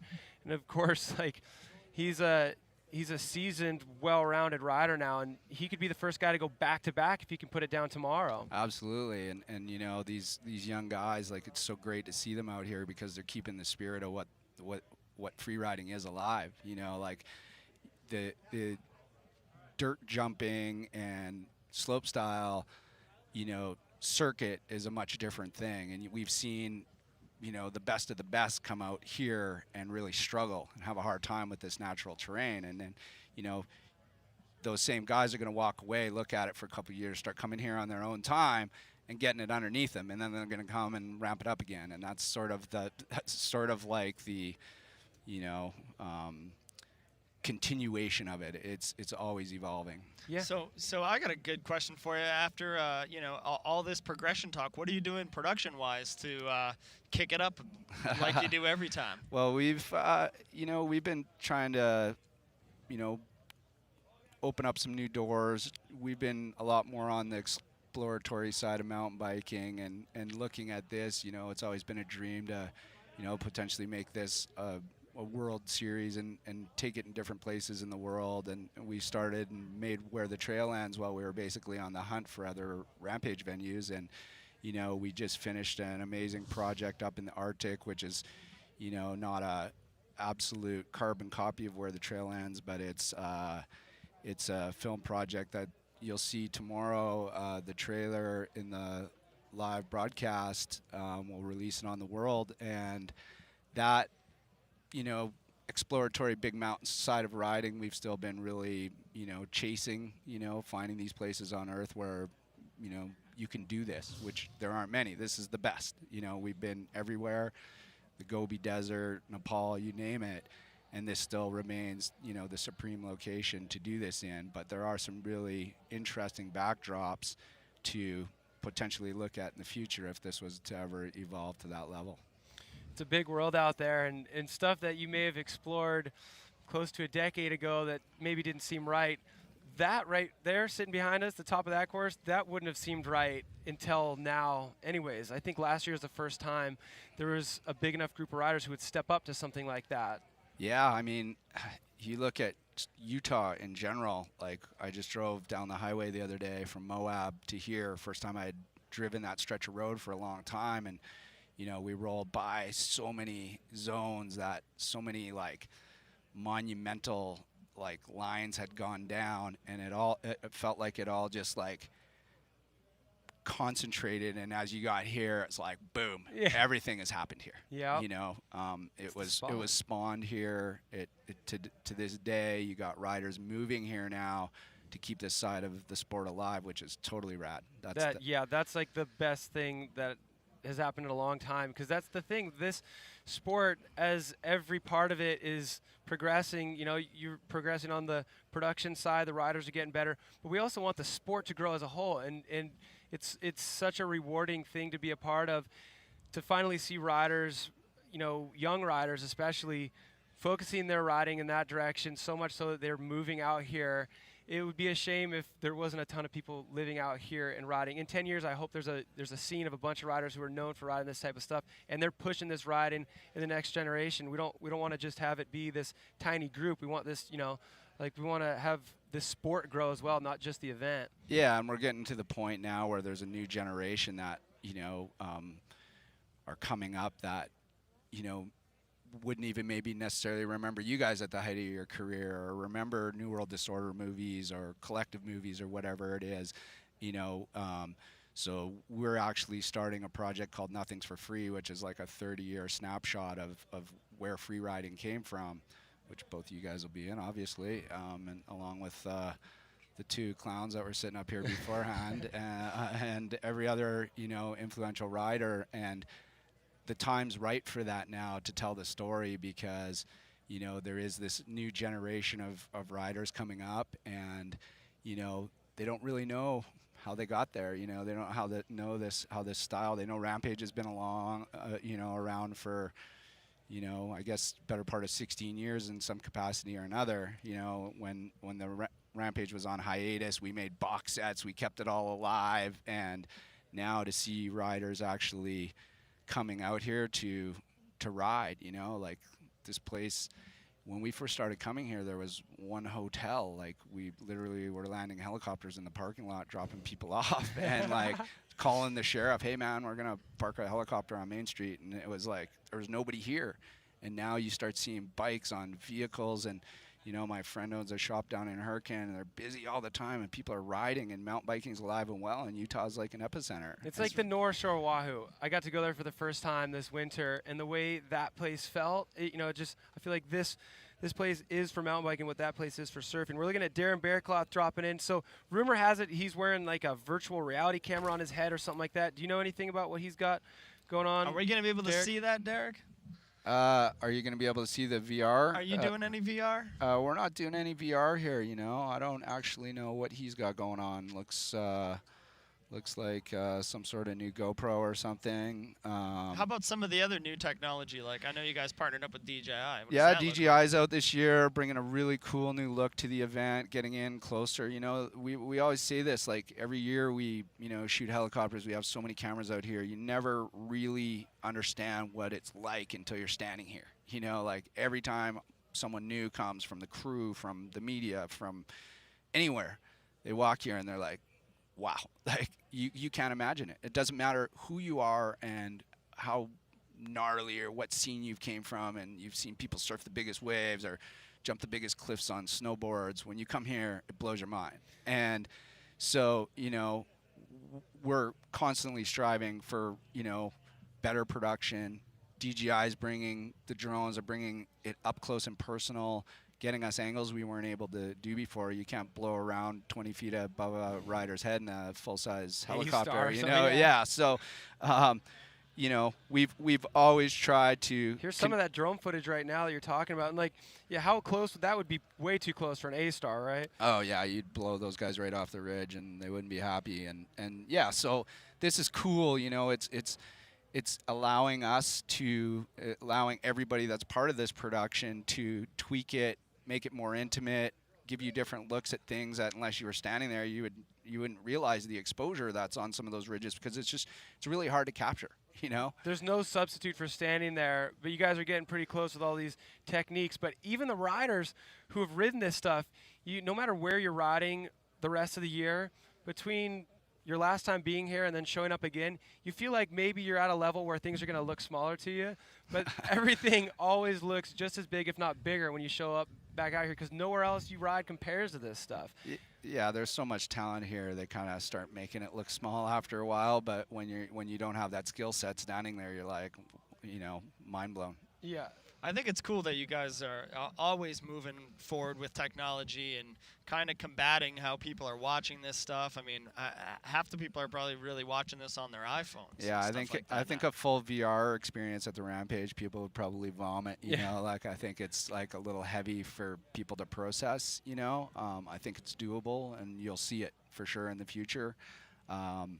But yeah, we really, the team here, Red Bull, really supports us to, bring the heat with this production. It's important to them to continually be, up-leveling what we're doing out here. And, whether it's, drones this year and a cable cam off the peak next year, you never know what we're going to be able to pull off. It's really, we assess every year how it looks. We go back, we take a little time, we look at it again, and then we look at the spots and places where we can improve and bring a better, user experience to the audience all over the world, and keep people looking forward to coming back and watching it again next year. And as things evolve with the way people absorb their content with, the new digital platforms and stuff, how important is it to you to continue focusing on coming out with feature films for mountain biking? Yeah, it's important because, that's a lost art right now. People that used to put a year into a segment, both you guys know what that's all about, and then it comes out and, blows people away. That's like a formula that's, age old, came from, the ski industry really, and, really progressed through all of action sports, motocross, BMX, surfing, you name it.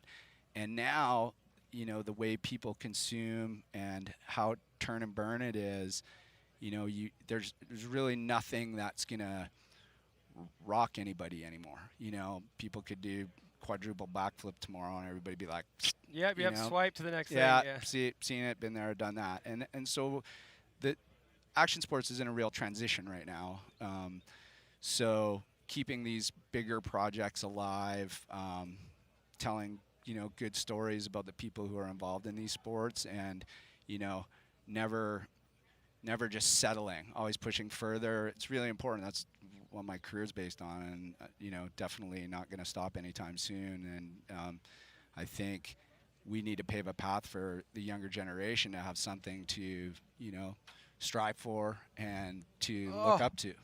So we got Tyler right there doing this corked flip on that last hit. It looks like he went a little deep, eh, Cam? Yeah, that thing, man. He's coming in hot after hitting the big step down before it, so it's hard to scrub the speed there. We got a replay coming up of that. Man, are we lucking out? Those flags are still hanging out, Oh. flaccid. There we That's go. so cool. That's a killer shot right there. That And is you a can killer tell shot. with his back wheels locked like that, you can tell like something's just he's kind of up, you overshooting know? it. Like he wants to slow down something going on. There's something to be said for just putting that flip on a little bit different axis. Just Yeah. makes it interesting. All right, D, thanks so much for showing up. We finish off these by doing a little good or bad thing. So I've been provided with a list of good or bad one-liners, word association. So I think this one is appropriate to ask you, coming from your background, a guy who's always evolving the way content is consumed, as you put it. So good or bad? Instagram. Great. Great. I don't have it, but Yeah. everybody else does. Nice. How much are you doing for Instagram out here? We post a bit with free ride in conjunction with the event, but you know, whatever, everybody else is doing it. Yep. This one's also relevant. Good or bad? Drones. Drone's great. I got no good or bad, just great. The only problem is Everything's you can't take a ride in them. I know you're like the biggest fan of helicopter rides on the face of the planet. Yeah, We got actually, live action here. See if we can pick out who we got. Holy It's got to be smokes. Sorgi, right? Yeah, he's flying. Kurt Sorgi. Let's see if he hits the big one right now. Hometown Nelson, BC, Wow. owning this course. How impressed are you of Sorgi? I mean, he's such a he's a wizard at timing these drops and everything else. And I love Sorgi's style out here, man. He just comes out once a year. This is his event, and he charges. You know, like he's not on the slope circuit. He's not trying to be anybody he's not. You know, like him and Agassi just found their place, and they come out here, and I just love their style. They're just charging, and strong. You know, strong in the big mountains. They spend all year riding big mountain lines. You know, keeping that as part of their game. It's got to be good to still see a guy from Nelson out there because that's been yeah, a well- hotbed for true freeride mountain biking for a long time. First year Robbie Borden hasn't been here. It's a bit of a tragedy, but you know, some things keeping him back in Nelson. But yeah, Yo, Bordeaux, if you're watching, what up? Yeah, Miss it. buddy. This has got to be the first time ever that he's not at the event. his internet's probably cut off. He Cheers, probably doesn't Bordeaux. have Facebook right now. I got respect for that, too. Derek, speaking of having respect for something, all the respect in the world for you. Thanks for Yeah. everything you've done for the sport, man, and thanks for coming and talking with us. Two of my favorite people. Love Thanks, you guys. Steve. See Mutual, you soon. D. All right, Yeah. this is live the day before the big show. Tomorrow it's all going down. Red Bull Rampage 2017, less than 24 hours away. We'll be back right after this with more guests, more practice footage, more excitement. Stay with us.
Well, welcome back, everybody, and thanks for joining us.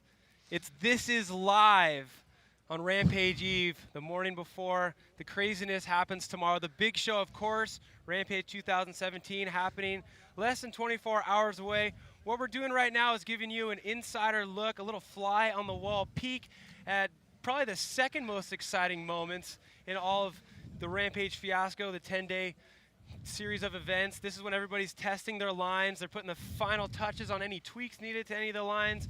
I'm your host, Cam McCall, alongside Aaron Chase.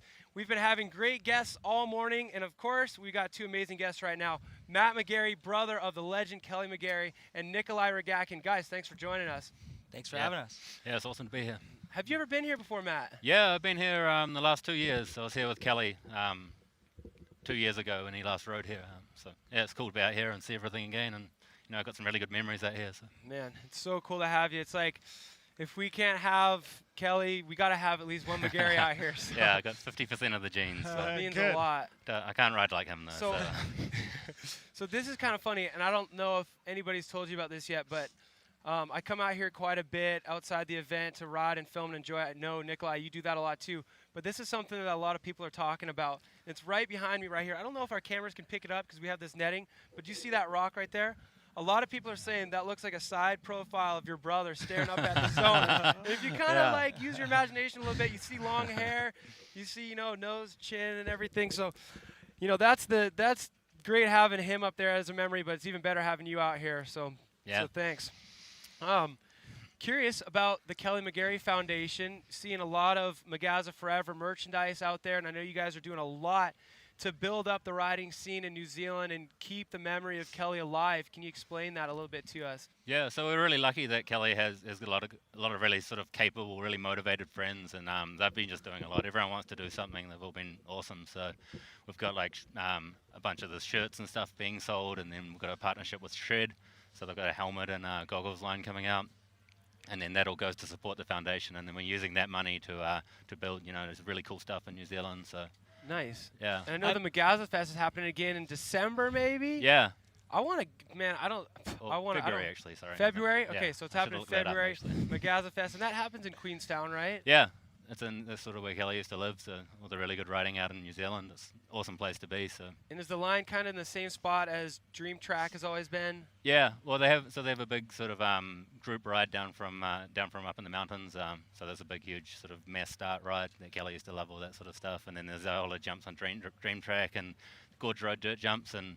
Yeah, some parties and stuff at the local bars. I want to get good down time. there, man. Such a crazy place. I mean, coming down there and riding with Kelly on Dream Track and all that, and just And I mean, being there in Rotorua and seeing how much he impacted New Zealand, which is quite a small place. But once you leave New Zealand, do you now see the impact that he's got? Yeah, definitely. Insane. Like, I mean, this is Kelly's bike here, and I've been riding it. No way. Yeah, I've been riding it at the bike parks and stuff, and people will like stop me in the lift line and sort of want to get a photo of the bike, and I'm like, never me, but. Yeah, that's amazing.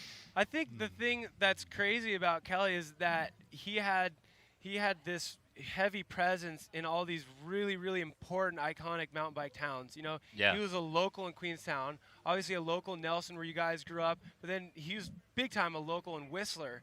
And I mean, he's a local out here too. So all the most important places in the world for mountain biking, he was, you know, just as much a part of that.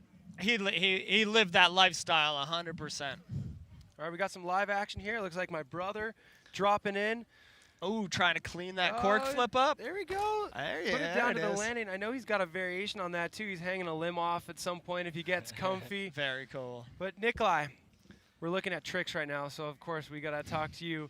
Some of the craziest tricks ever done on a bicycle, regardless of what size, this year during the Crankworx Slopestyle World Tour. And you know what? Out there, you're running that jersey with the man himself on there, the Magaza face, straight up front and center. How important has it been for you to carry his memory alive, you know, in your own special way on those big events? Oh, it's been absolutely essential. I mean, I tried to do my best to, like you said, just keep those Kelly memories alive because he has such a presence, especially a place like Rotorua. showing up there and having that face on the front of my jersey. I wanted to put everything out there on the line, and I did that 2 years in a row, and just stoked to get the big man's face up on that podium again because he deserves all the representation and all the love he's been getting. I feel like you're channeling something too when you got that jersey on. You just like summon superhuman powers, and I gotta think there's something to that. Definitely. Well, who's been some of your favorites out there? Who do you think has a line that has what it takes? Obviously, it comes down to what they're able to stomp on their lines, but who you guys liking so far?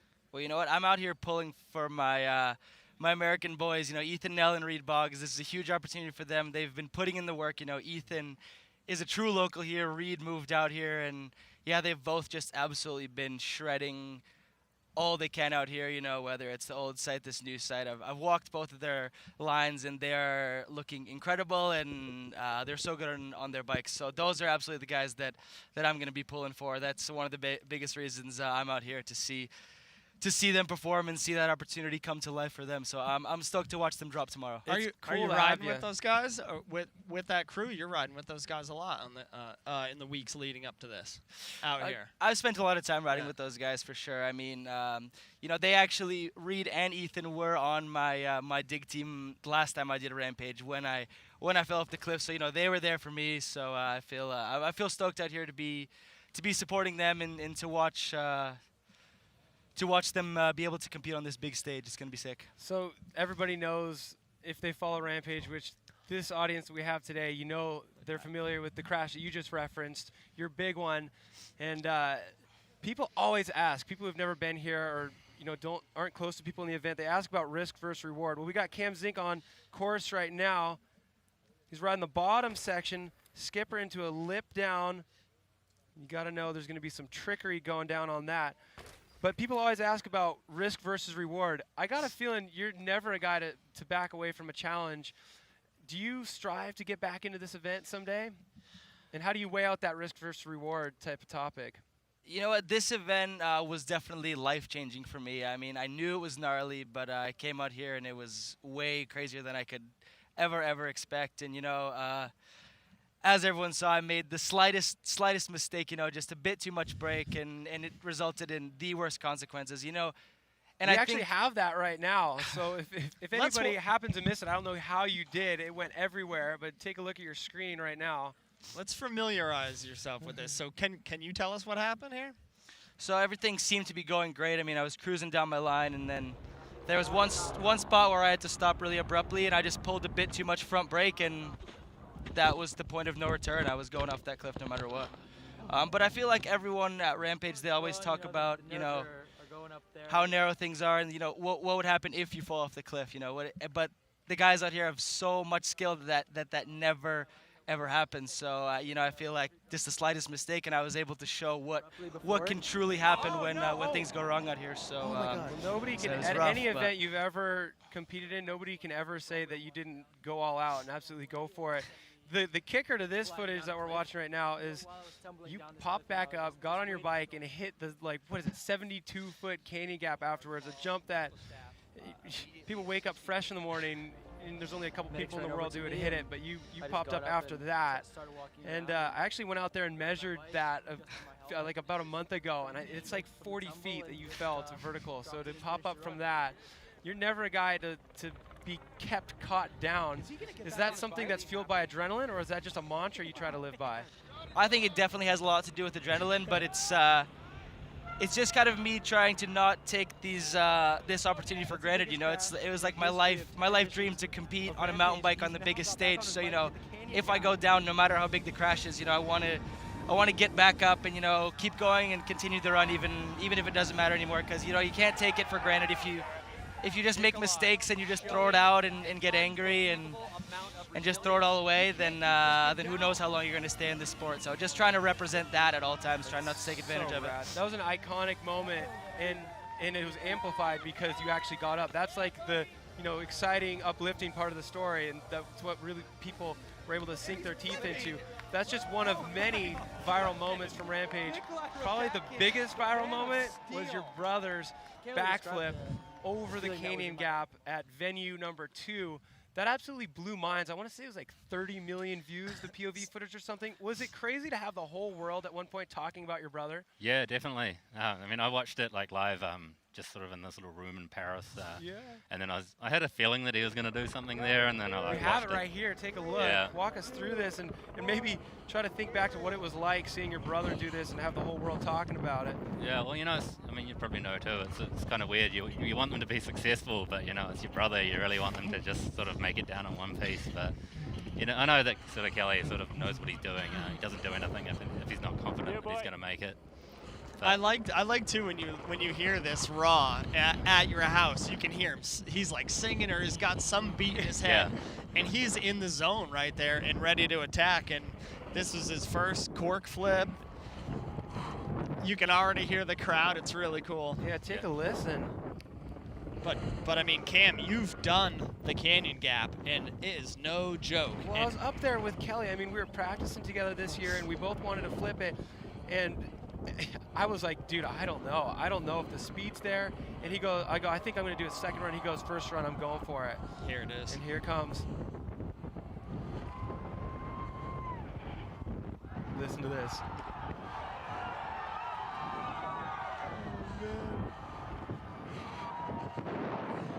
So Man, and you know, when you're talking about athletes and what they're capable of and having this go down the way that it went down, and just, you know, having Kelly being a GoPro athlete and having this footage available and the reach that it got, this is, you know, as viral as it gets for mountain biking. So check it out. I don't think I've ever told anybody this, but yeah, I got to talk to him right after this interview in the finish corral.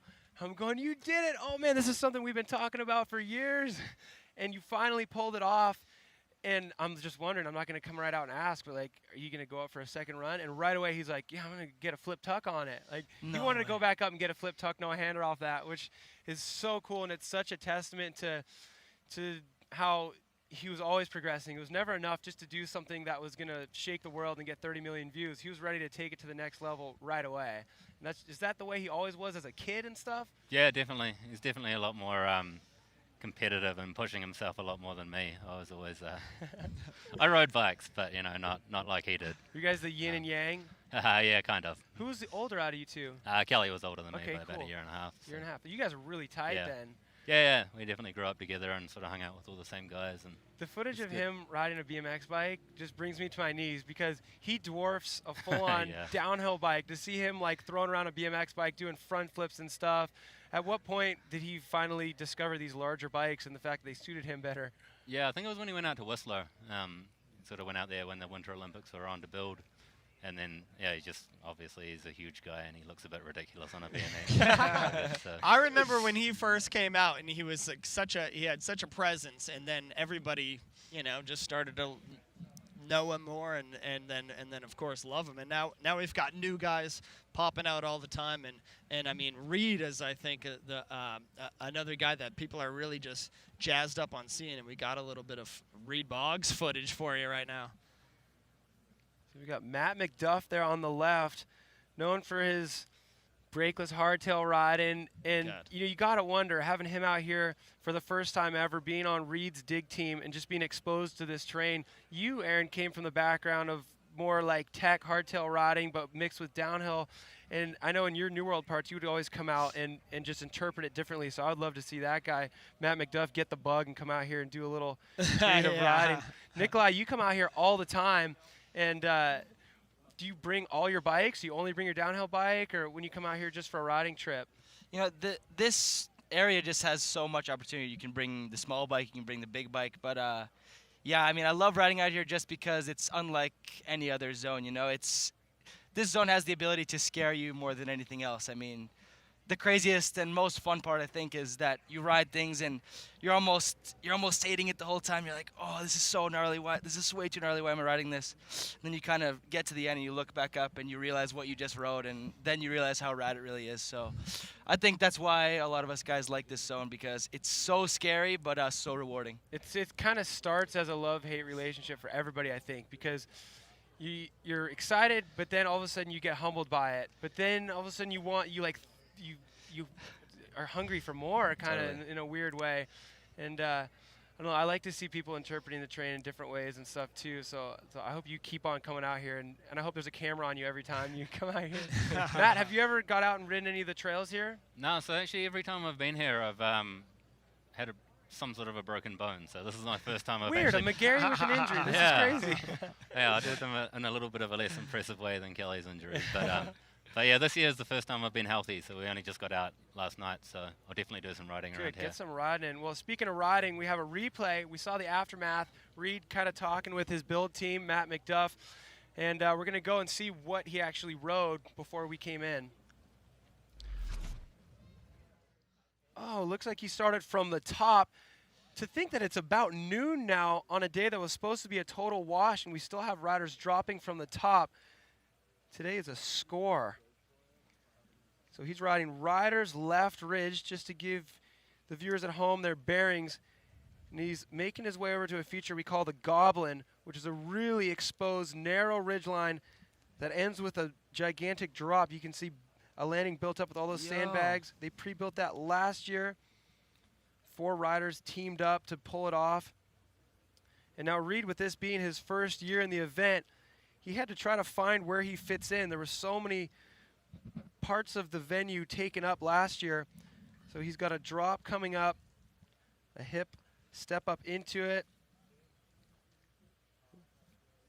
Nice slalom berms, but this drop coming up, you got to think that he's got some tricks in mind for it, being one of the riders who followed the entire Crankworx Slopestyle World Tour. So there was that drop, and then this canyon gap is 55 feet long. Oh, coming up short. So tough to judge speed into that. So just to remind everybody, this is a replay, and we already saw that he got back up and he was talking with his dig team. Now we know what he was talking about. Wow. But last night, he overshot it by about 2 bike lengths, and today coming up short.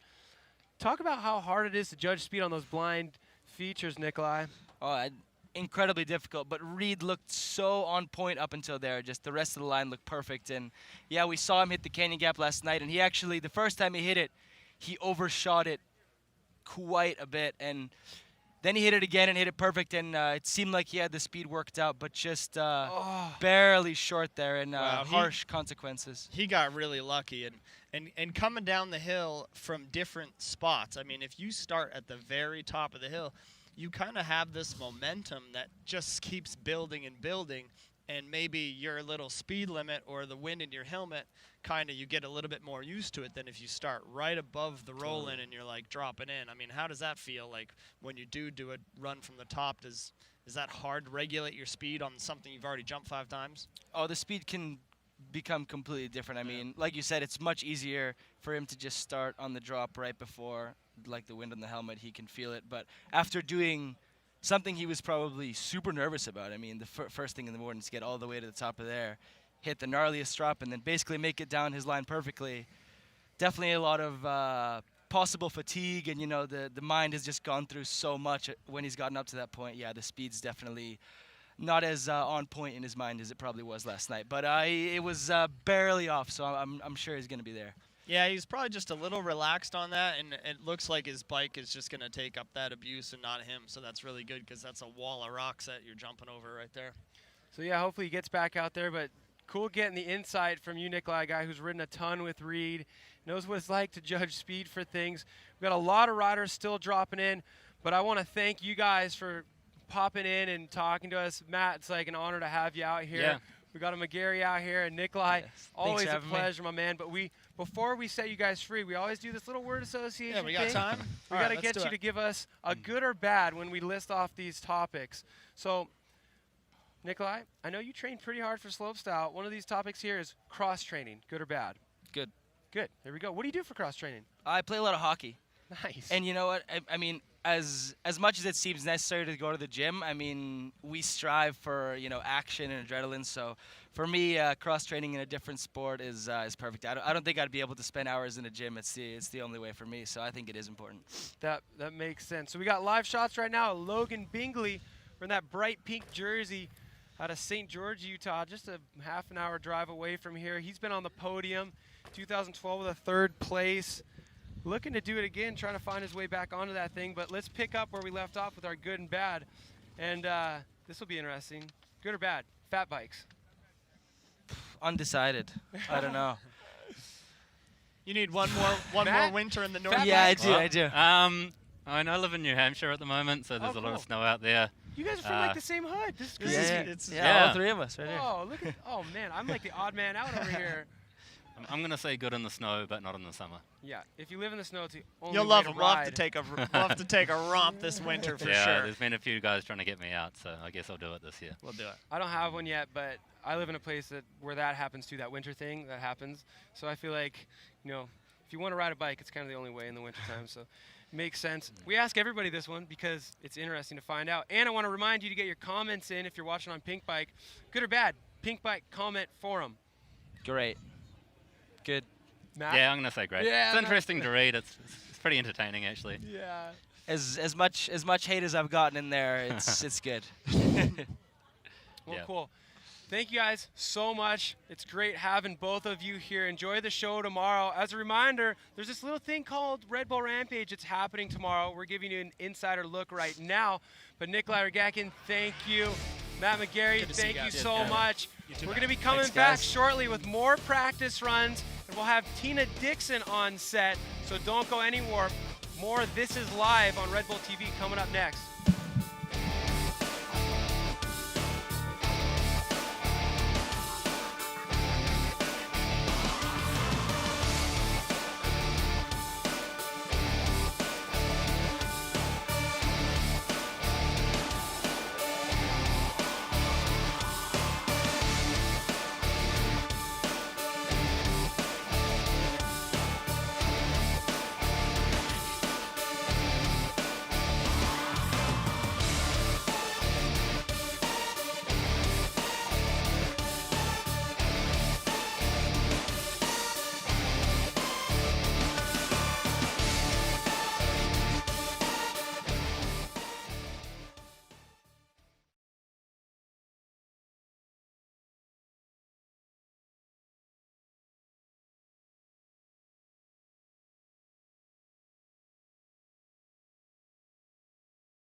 Welcome back to This Is Live on Red Bull TV at the epicenter of freeride mountain biking at the right time, the day before Red Bull Rampage 2017.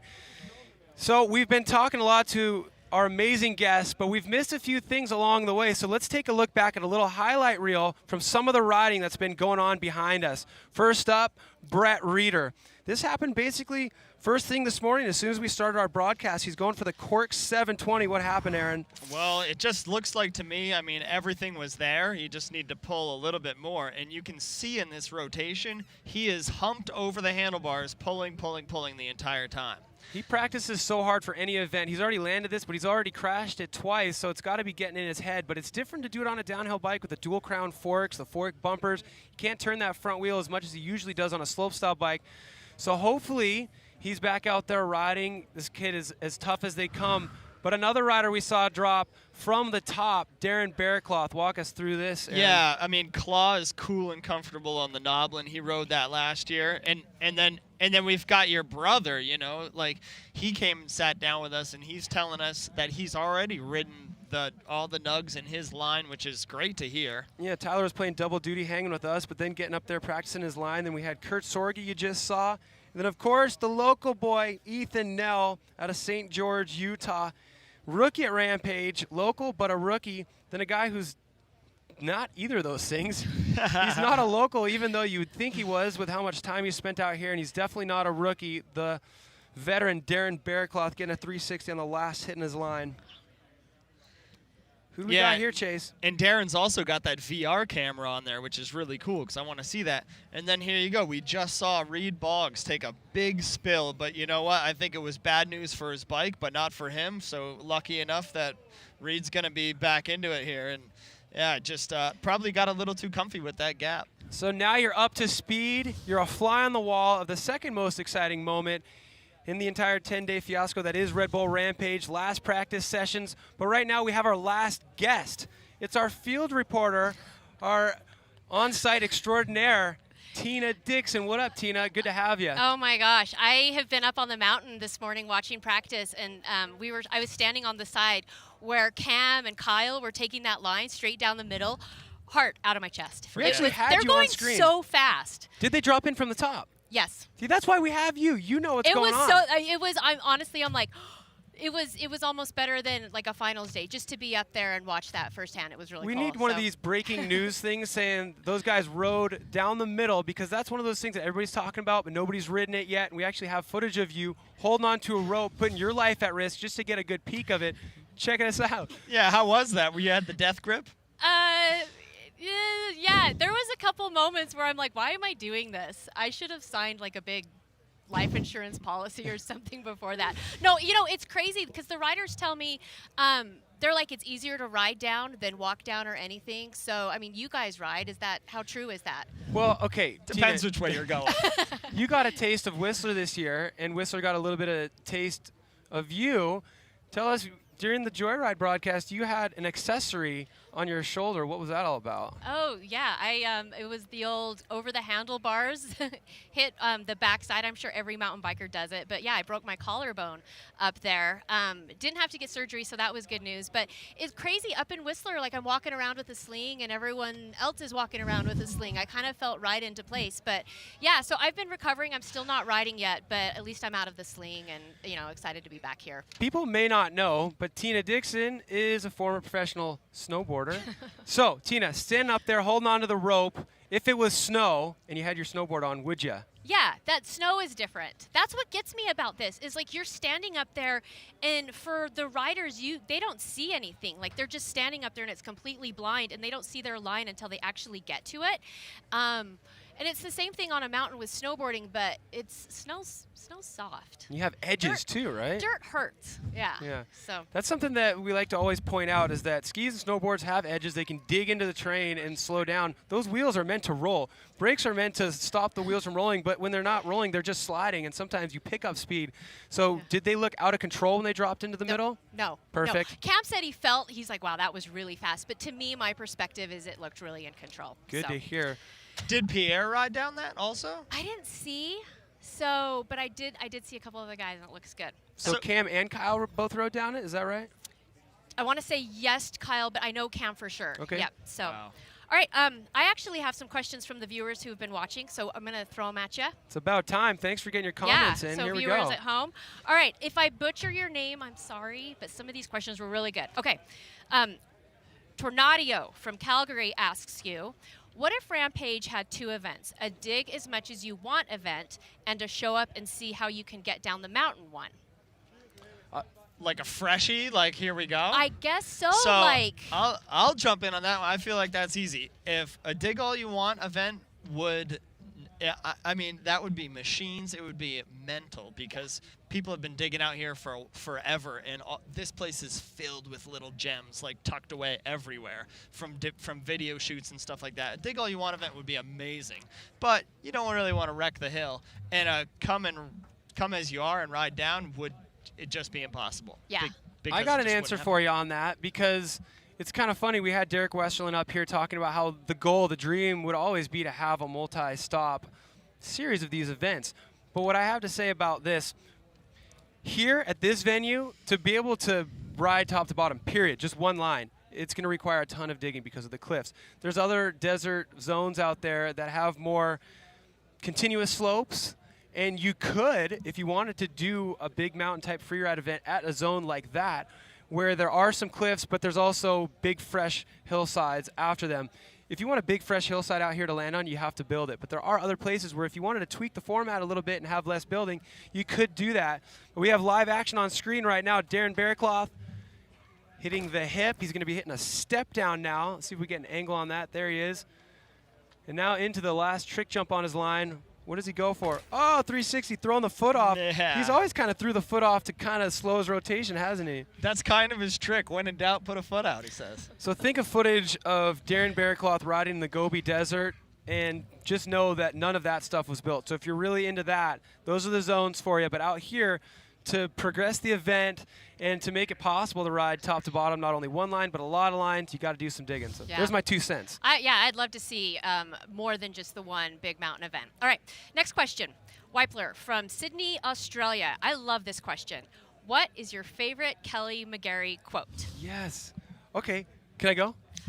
I'll go. Okay, No. you go. Cam goes. So my absolute favorite one, unfortunately I can't really say because there's a bad word in it, but I also love don't play leapfrog with a unicorn. I think that one's pretty classic too.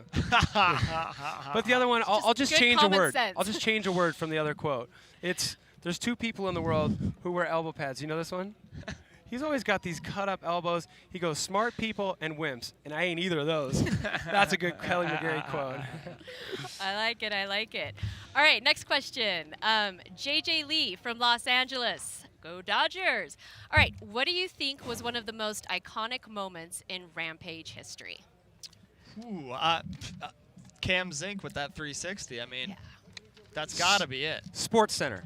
Sports Center. It made everybody's top 10 playlist. It was mental, and I was hugging somebody that I didn't even know when he landed it. It was crazy. I was standing with a whole group of people, and we were just floored, and it was amazing to see. And it's always a really cool one to watch over, and it's just still holds up. That's the thing. I was going to say that. I'm glad you mentioned that. Is it still holds up? Big never goes out of fashion. Kelly's huge flip, still relevant. Cam's huge step down flip and all of his huge 3 drops. They're still in 10 years, they'll still be relevant. I swear. Totally. And it's true. Like, you could be standing next to a complete stranger, but there's so much excitement. You're just like, oh, did you see that? We were hugging. Oh, here we go. Yeah. This is hug worthy. We have footage of this 360 from 2010, and that was perfect. But he also crashed it, got back up, was like, all right, well, what do I change? Am I healthy enough to pull this off? And he stomped it. So he fought through the adversity. That's why it's such a legendary moment. Yeah. Oh, love it, love it. All right, next question. Jojo the Rider, 1977, from Snoqualmie, Washington. What's the elevation loss from top to finish? And is there an award for fastest person down? Cool. So, you want to take this one? Yeah, sure. I think we're looking at about just under 1,000 feet for this site right here. And there is no timing or anything like that. Does not play a role in it whatsoever. But when I was judging a few years ago, that time from the top to bottom takes you, I mean, that kind of gives you like your heaviest run. Like if you make it down and faster than anyone, you've probably ridden the heaviest line down the hill. So it definitely does kind of work together.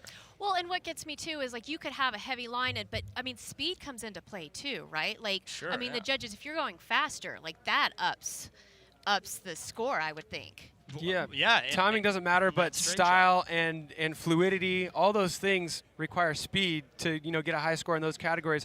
So speed helps, but there is a 3-minute time limit.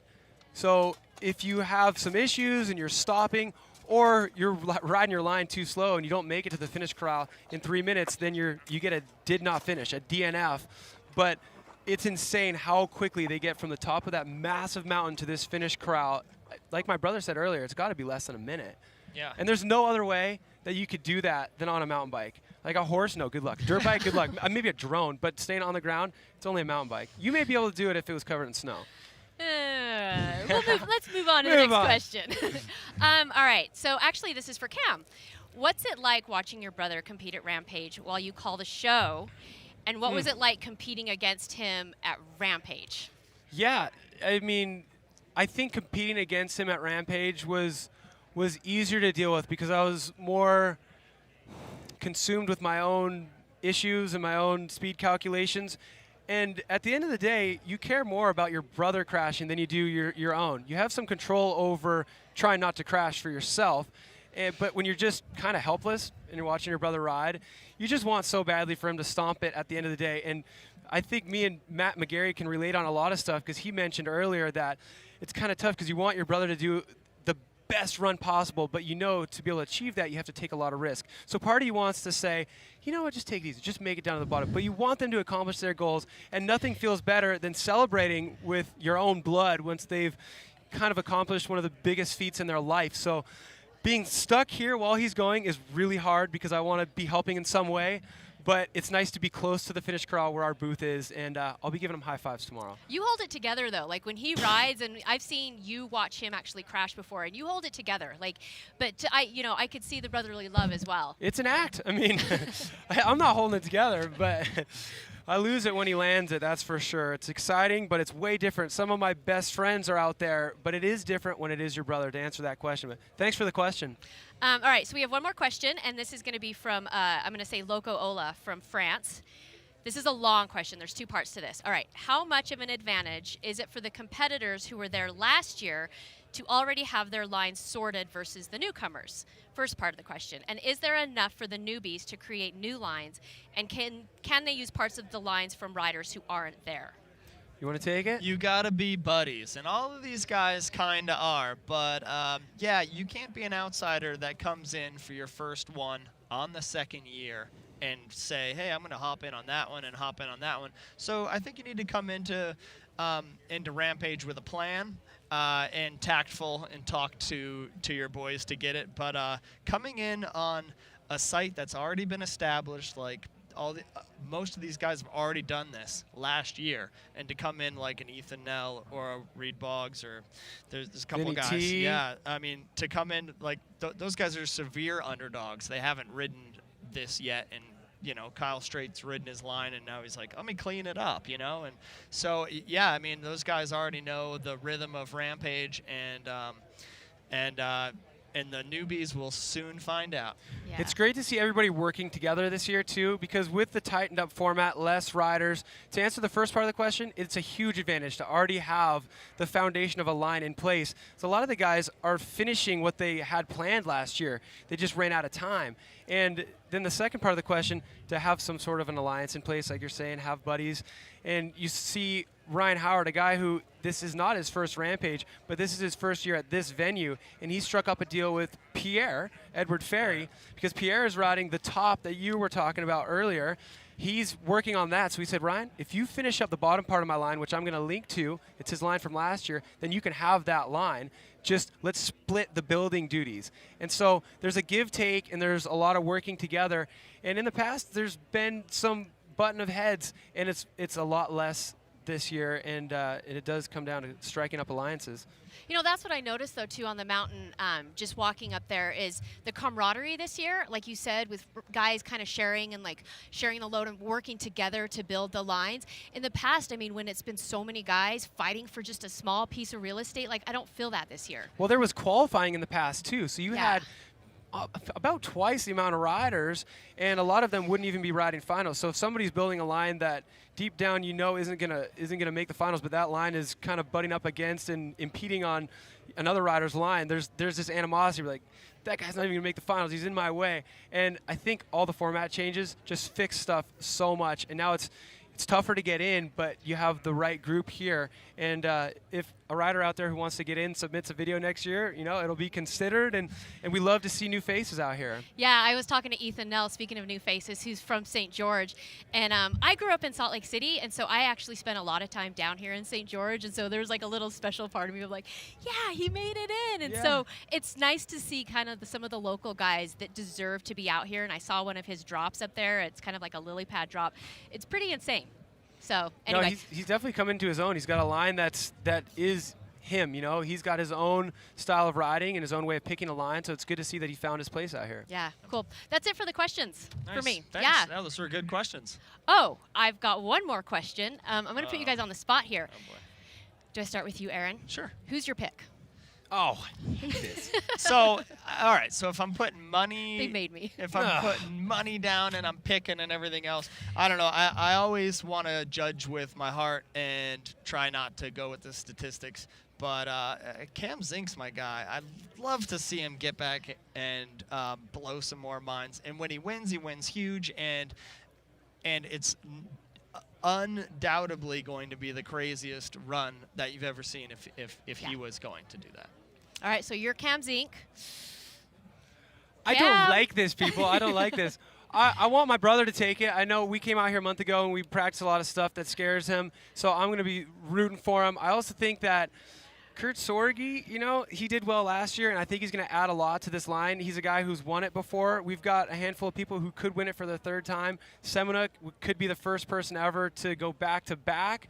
But if I was betting, I can't say Cam Zink because you already did, but if I had to bet, there's a lot of people talking about what he has planned. As always, I think it'd be smart money, but you never know. When you go for it all out and you put it all out on the table, you're putting yourself out there for mistakes to happen too. So I think smart money is where you put your bet, though. So you're saying Cam Zink? If I were betting and he can land his line, look what he's doing, man. The thing that you saw him do. I saw, yeah. And then he threed that big drop last year but crashed, so we don't know how that scores. And we also don't know if he's going to do that again or something crazier. There's rumors. That's all I can say. And if you want to find out what happens, you know what you have to do, right? You got to tune in tomorrow. It's Red Bull Rampage 2017.